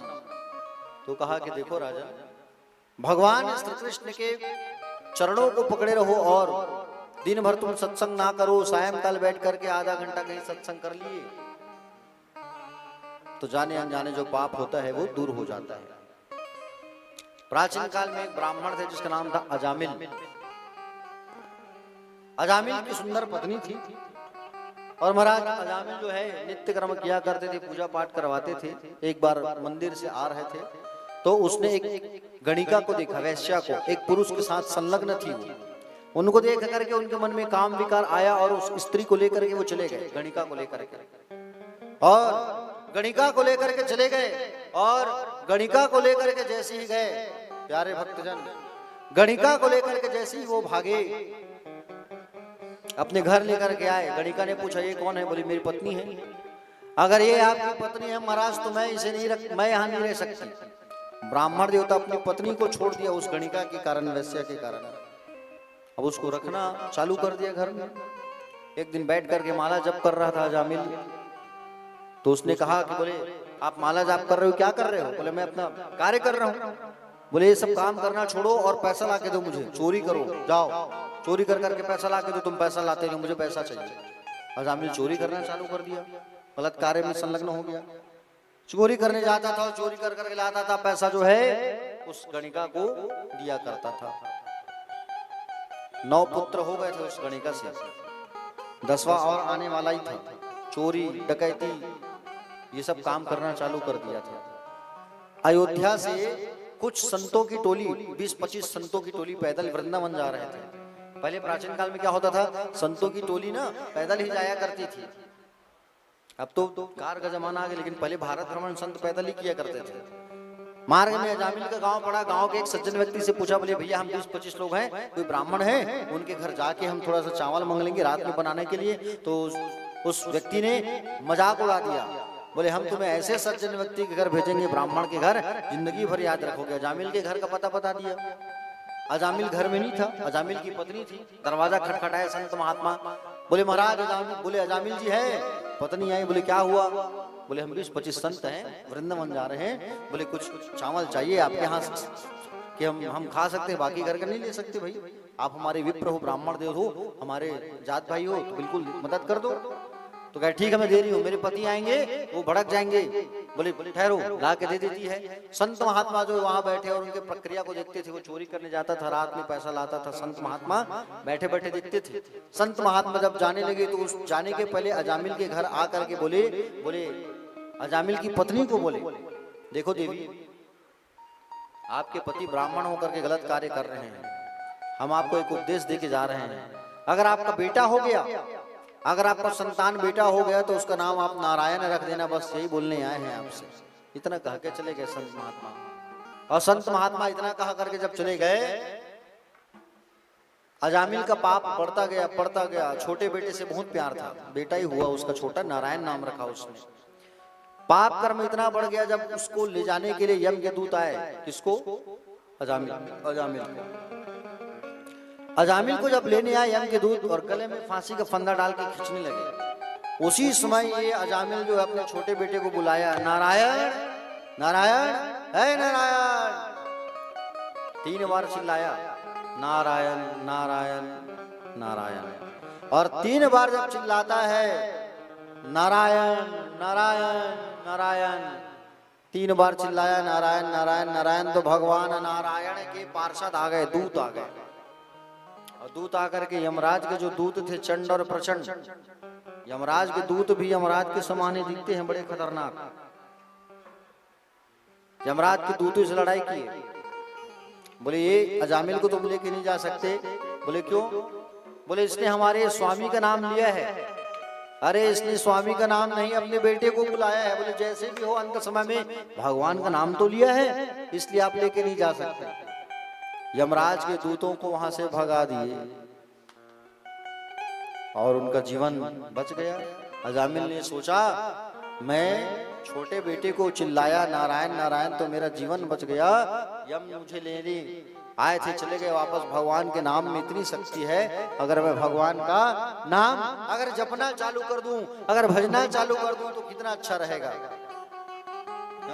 ऐसा कहा करके सुंदर प्यारे भक्तजन सब चीज छोड़ दिया जामिल, और सब चीज छोड़ करके भगवान का नाम जपना प्रारंभ कर दिया। इसने भगवान का नाम जपना प्रारंभ कर दिया। प्यारे भक्तजन सब छोड़ दिया और हरिद्वार चले आए। हरिद्वार में आ गए और हरिद्वार में आकर के भगवान का नाम भजने लगे। इसलिए कोशिश किया करो संतानों का नाम भगवान के नाम पर रखना चाहिए। किसमें रखना चाहिए? जोर से बोलो। अगर बेटा है तो नाम रख दो राम, श्याम, नारायण। बेटी अगर है तो बेटी का नाम रख दो नारायणी, गीता, सीता, दुर्गा, राधा, अंबिका, ये सब नाम रखो। गंगा, मान लो जाए मरने के पहले मुंह से निकल गया गंगा बेटी गंगा, डर गए तुम, और नाम रख दिए तुम। क्या नाम रख दिए? आजकल क्या नाम रखते हैं सब? टिंकी, मिंकी, चिंकी रखते हैं नहीं नाम ऐसा। बबली, बंटी, ऐसा नाम रखते हैं सब। नाम ऐसा रख दिए तो क्या तुम तरोगे? नहीं। इसलिए अगर संतान है घर पर तो संतानों का नाम भगवान के नाम से जोड़ करके रखना चाहिए, ताकि दिन में जितने बार उनको बुलाओगे मुख से नाम भगवान का तो निकलेगा। निकलेगा कि नहीं निकलेगा? इसलिए बेटे बेटी है, नाती है, नतनीन है, उसका नाम भगवान को जोड़ करके रखो। जैसा भी हो लेकिन नाम भगवान का रखो। ठीक है?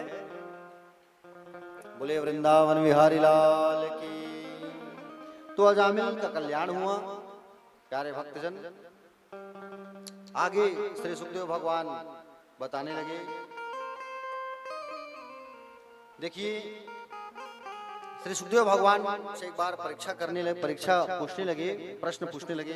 राजा परीक्षित जो है कहने लगे, बोले प्रभु एक बात बताओ, आप भगवान जो है समदर्शी कहे गए हैं। क्या कहे गए हैं? जोर से बोलो। समदर्शी किसे कहते हैं? सबके साथ समान स्वभाव, सबको समान दृष्टि से देखना, है ना। भगवान जो है समान दृष्टि से सबको देखा करते थे। एक बार परीक्षित जी ने पूछा, बोले प्रभु एक बात बताओ, भगवान समदर्शी है तो भगवान पक्षपाती क्यों करते हैं? पक्षपात नहीं करना चाहिए भगवान को। भगवान जो है हमेशा बोले देवताओं का साथ देते हैं और राक्षसों को मारते हैं, ऐसा क्यों करते हैं? मुझे जानना है। तब भगवान सुखदेव ने कहा, यही प्रश्न तुम्हारे दादा युधिष्ठिर ने नारद से किया था। जब राजस्व यज्ञ का समय आया था तो तुम्हारे घर पर जब यज्ञ हो रहा था परीक्षित, तो यज्ञ के समय सबसे पहले द्वारकाधीश का नाम ले दिया गया। तो द्वारकाधीश का नाम सुन करके शिशुपाल ने गालियों की बौछार कर दी। 101 गाली पूर्ण होते ही भगवान ने उसका गला काट दिया। दिव्य तेज निकला भगवान में जाके ही समा गया, कल्याण हो गया उसका। और उदाहरण जानना चाहते हो तो सुनो, एक उदाहरण बता रहा हूं। दैत्य वंश में प्रहलाद नाम का एक भक्त पैदा हुआ। इनके पिता का नाम था हिरण्यकश्यप। ये हिरण्यकश्यप कौन है? कल बताया था मैं, हिरण्याक्ष का भाई था ये। हिरण्याक्ष की कथा सुने थे नहीं? हिरण्याक्ष को मार के वराह भगवान पृथ्वी को लेके आए थे, तो हिरण्याक्ष के भाई है हिरण्यकश्यपु। कालांतर में ये भगवान के ही पार्षद थे, दूत थे ये। सनकादिकों के श्राप के कारण राक्षस बने हैं, समझ रहे हो ना। तो हिरण्यकश्यपु तपस्या करने गया हुआ था, और तपस्या करके जब आया, 4 बेटे थे, 4-5 पुत्र थे, अहलाद, अनुलाद, सहलाद, प्रहलाद। छोटे बेटे का नाम था प्रहलाद। प्रहलाद जो है जन्म से ही संस्कारवान वाला था। क्यों? क्योंकि जब इनकी माँ गयाधु गर्भ में थी तो ये खूब भक्ति करती थी, खूब भजन करती थी, सत्संग करती थी, कीर्तन करती थी, जिसका असर सीधा गर्भ में हुआ। गर्भवती माताओं को निरंतर भगवान की कथा सुनना चाहिए, भगवान का नाम लेना चाहिए। इससे उनका जो गर्भ है वो मंदिर बन जाता है। समझ रहे हो ना? प्रहलाद सबसे छोटा बालक था। प्यारे भक्तजन, हिरण्यकश्यपु तपस्या करने गया हुआ था, वरदान प्राप्त करके आया ब्रह्मा से। क्या वरदान प्राप्त किया? दिन में मरूं न रात में मरूं, अस्त्र से मरूं न शस्त्र से मरूं, 12 महीना होता है, उस 12 महीना में ना मरूं। ब्रह्मा जी बोले आपके द्वारा बनाई हुई सृष्टि में आपके द्वारा जो बना है उनसे ना मरूं। बोले ठीक है, जा दिया। वरदान प्राप्त करने के बाद हिरण्यकश्यपु का पाप इतना बढ़ गया, पापाचार, कि बोले यज्ञ होना बंद करवा दिया, पूजा पाठ होना बंद करवा दिया। जहां सत्संग होता था तो आके सबको दौड़ा दौड़ा के मारता था, ब्राह्मणों को भी मारता था। ऐसा काम हिरण्यकश्यपु जो है करने लगा। प्यारे भक्तजन, हिरण्यकश्यपु जो है अपने ही नाम का पाठशाला खोल के रखा था, हिरण्यकश्यपु दानव विद्यालय, जहां पर शुक्राचार्य के बेटे षंड और अमरक को इन्होंने गुरु बना करके रखा था, टीचर बना के, और कहा था कि बोले हमारे नाम की ही विद्या सिखाना, बोले आसुरी विद्या सिखाना, आसुरी विद्या जो है सीखे, हमारे नाम का ही पुस्तक छापो और उनको ही पढ़ाओ। सब अपने बच्चों को भी एडमिशन करवा दिए, भर्ती करवा दिए, बोले आसुरी विद्या तो सीखे। ऐसा हिरण्यकश्यपु का पापाचार खूब बढ़ गया था, खूब ज्यादा, खूब पाप। एक बार की बात है, गर्मी छुट्टी लगी हुई थी, प्रहलाद जी महाराज आए हुए थे घर।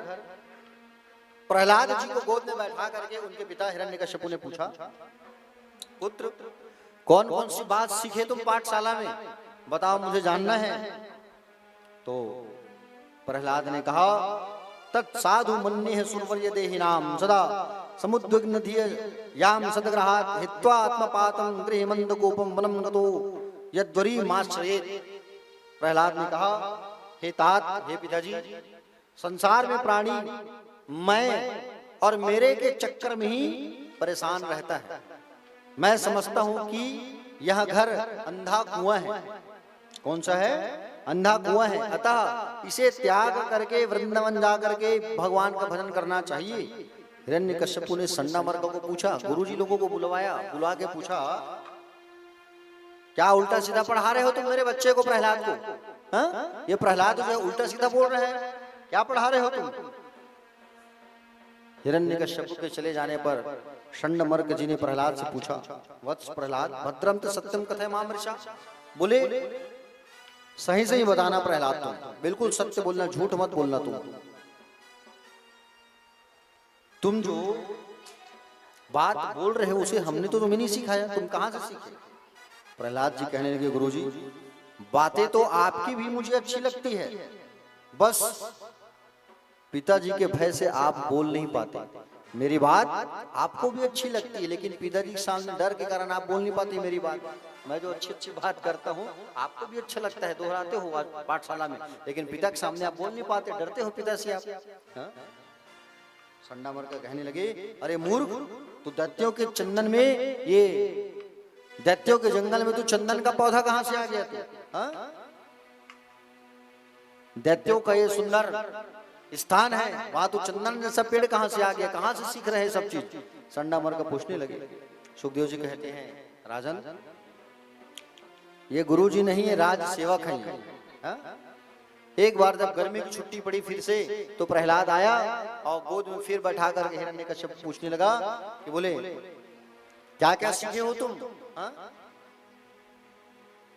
सुंदर सज धज के अपने पिता के पास आया प्रहलाद, और प्रहलाद जब आया तो पिताजी ने पूछा, कौन कौन सी बातें सीखे हो? तो प्रहलाद ने बता दिया, सिखा दिया। क्या? श्रवणम कीर्तनम विष्णु स्मरणम पाद सेवनम अर्चनम वंदनम ध्यास्य सांख्य आत्मनिवेदनम। क्या सिखा दिया? नौधा भक्ति गा के सुना दिया प्रहलाद ने, पिताजी मैं नौधा भक्ति को सुन रहा हूँ। श्रवणम कीर्तनम विष्णु स्मरणम पाद सेवनम, मैं केवल भगवान की भक्ति सुनता हूँ। श्रवणम मतलब सुनना, सुनो तो किसे? भगवान को सुनो। वंदना करो तो भगवान की वंदना करो, दास बनो तो भगवान के दास बनो। हिरण्यकश्यपु को जब प्रहलाद ने कहा नौधा भक्ति गा के सुना दिया भगवान की, प्रहलाद को पटक दिया हिरण्यकश्यपु ने गोद से, और गोद से पटका। संडमर्क कहे महाराज हम आपके बेटे को कुछ नहीं सिखाते, पता नहीं कहां से सीख रहे हैं, हमको नहीं पता। आप अगर हमारे हाथ में गंगा जल दोगे और कसम खाने कहोगे, कसम खा के बता देंगे कि हमने आपके पुत्र को नहीं सिखाया, हमने आपके पुत्र को ऐसा कुछ भी नहीं सिखाया। हिरण्यकश्यप ने कहा जब तुम नहीं सिखाए तो ये कहां से सीख रहा है?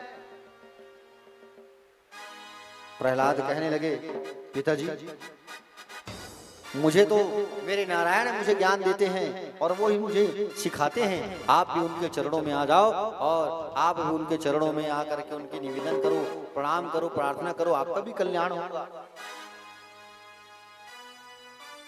हिरण्यकश्यप ने कहा जाओ सिपाहियों इसका भोजन बंद करवा दो, हाथी से कुचलवाओ, इसे पहाड़ से फेंको, सांपों से डसवाओ, इतना मारो और इतना दंड दो कि इसके नाम से, इसके अंदर से नारायण का नाम निकल जाए। ये जो है हमारे भाई का जो हत्यारा है उसका नाम जपता है, जाओ इतना मारो, इतना दंड दो कि इसके अंदर से नारायण के नाम का भूत निकल जाए। भक्त प्रहलाद को लातों से मारा गया, छोटा सा बच्चा, बड़े बड़े सिपाही, सोचो आप, बड़े बड़े सिपाही लात से मारने लगे छोटे से बच्चे को। सोचो छोटा सा बच्चा केवल मुख से नहीं कहता था नारायण नारायण नारायण नारायण, कुछ भी नहीं हुआ। पहाड़ों में ले गए, पहाड़ से फेंकने लगे, अब पहाड़ से जब फेंकने लगे तो पहाड़ के नीचे माँ जगदम्बा लक्ष्मी आ गई और प्रहलाद को गोद में उठा के ऊपर ले आई, कुछ भी नहीं हुआ। पागल हाथी के सामने पेश कर दी, हाथी को प्रणाम कर लिया प्रहलाद, हाथी उनको ऊपर बैठा लिया, कुछ भी नहीं हुआ। सांपों के पास छोड़ दिया गया, कुछ भी नहीं हुआ। कयाधु का रूप बना बना के माँ लक्ष्मी आती थी और गोद में बैठा खाना खिलाती थी प्रहलाद को। उसका किस्मत देखिए, स्वयं भगवती लक्ष्मी ही आती थी और भगवती लक्ष्मी यहाँ आकर के क्या करती थी, खाना खिला के जाती थी, कुछ भी नहीं हुआ। बाल बाका नहीं हुआ। भाई जिसका रक्षक स्वयं नारायण है, भगवान है, उसका कौन क्या बिगाड़ सकता है? बिगाड़ सकता है कोई कुछ नहीं बिगाड़ सकता। प्रहलाद को बहुत कष्ट दिया गया लेकिन मुख से नारायण का नाम लेना नहीं छोड़ा। वापस पाठशाला भेजा गया।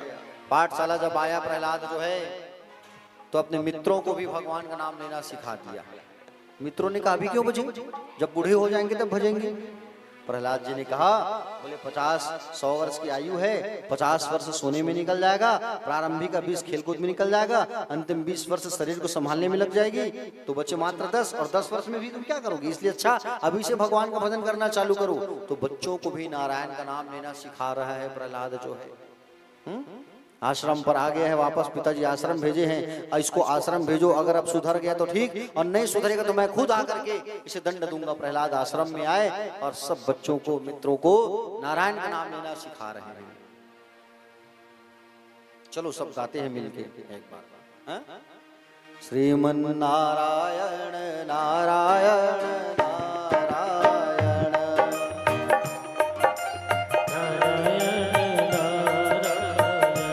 श्रीमन्नारायण नारायण नारायण, श्रीमन्नारायण नारायण नारायण, श्रीमन्नारायण नारायण नारायण, श्रीमन्नारायण नारायण नारायण, श्रीमन्नारायण नारायण नारायण, श्रीमन्नारायण नारायण नारायण, भजमन नारायण नारायण नारायण, श्रीमन्नारायण नारायण नारायण, सत्यनारायण नारायण नारायण, सत्यनारायण नारायण नारायण, सत्यनारायण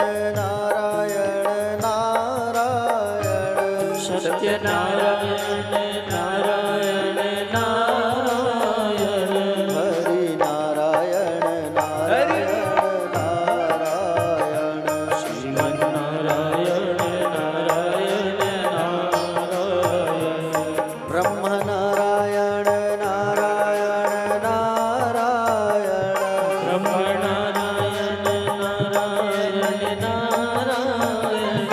ब्रह्म नारायण नारायण नारायण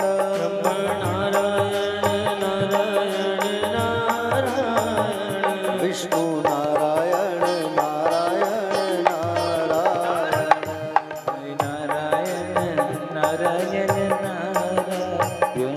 चंद नारायण नारायण नारायण श्याम नारायण नारायण नारायण चंदा नारायण नारायण नारायण सुंदर नारायण नारायण नारायण सूरज नारायण नारायण नारायण माता नारायण नारायण नारायण माता नारायण नारायण नारायण पिता नारायण नारायण नारायण पिता नारायण नारायण नारायण गुरु नारायण नारायण नारायण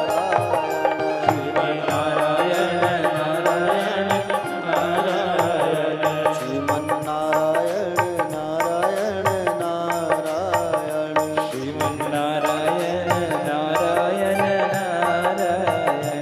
मुझ में नारायण नारायण नारायण नारायण नारायण नारायण तुझ में नारायण नारायण नारायण तुझमें नारायण नारायण नारायण सब में नारायण नारायण नारायण सब में नारायण नारायण नारायण श्रीमन नारायण नारायण नारायण श्रीमन नारायण नारायण नारायण श्रीमन नारायण नारायण नारायण श्रीमन नारायण नारायण नारायण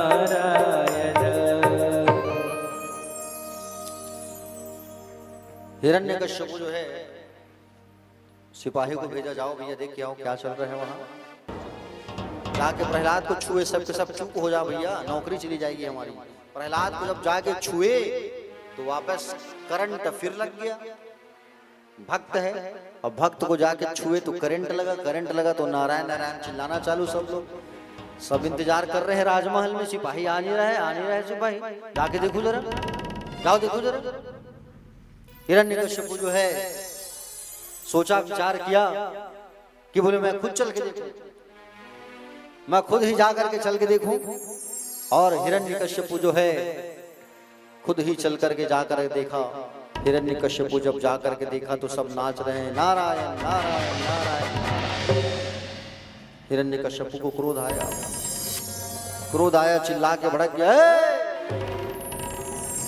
मेरे शत्रु के भक्त लोग, क्या उच्चारण कर रहे हो तुम लोग? मेरा नाम लेना छोड़ करके मेरे शत्रु का नाम ले रहे हो। किसी की खैर नहीं अगर किसी के मुंह से नारायण का नाम निकला तो। पुत्र प्रहलाद के पास आए, प्रहलाद तुझे मैंने इतना समझाया कि अपने चाचा के हत्यारा का नाम नहीं लेना, फिर भी तू नहीं समझा। वो मेरा शत्रु है नारायण, समझ जा मेरी बात को तू।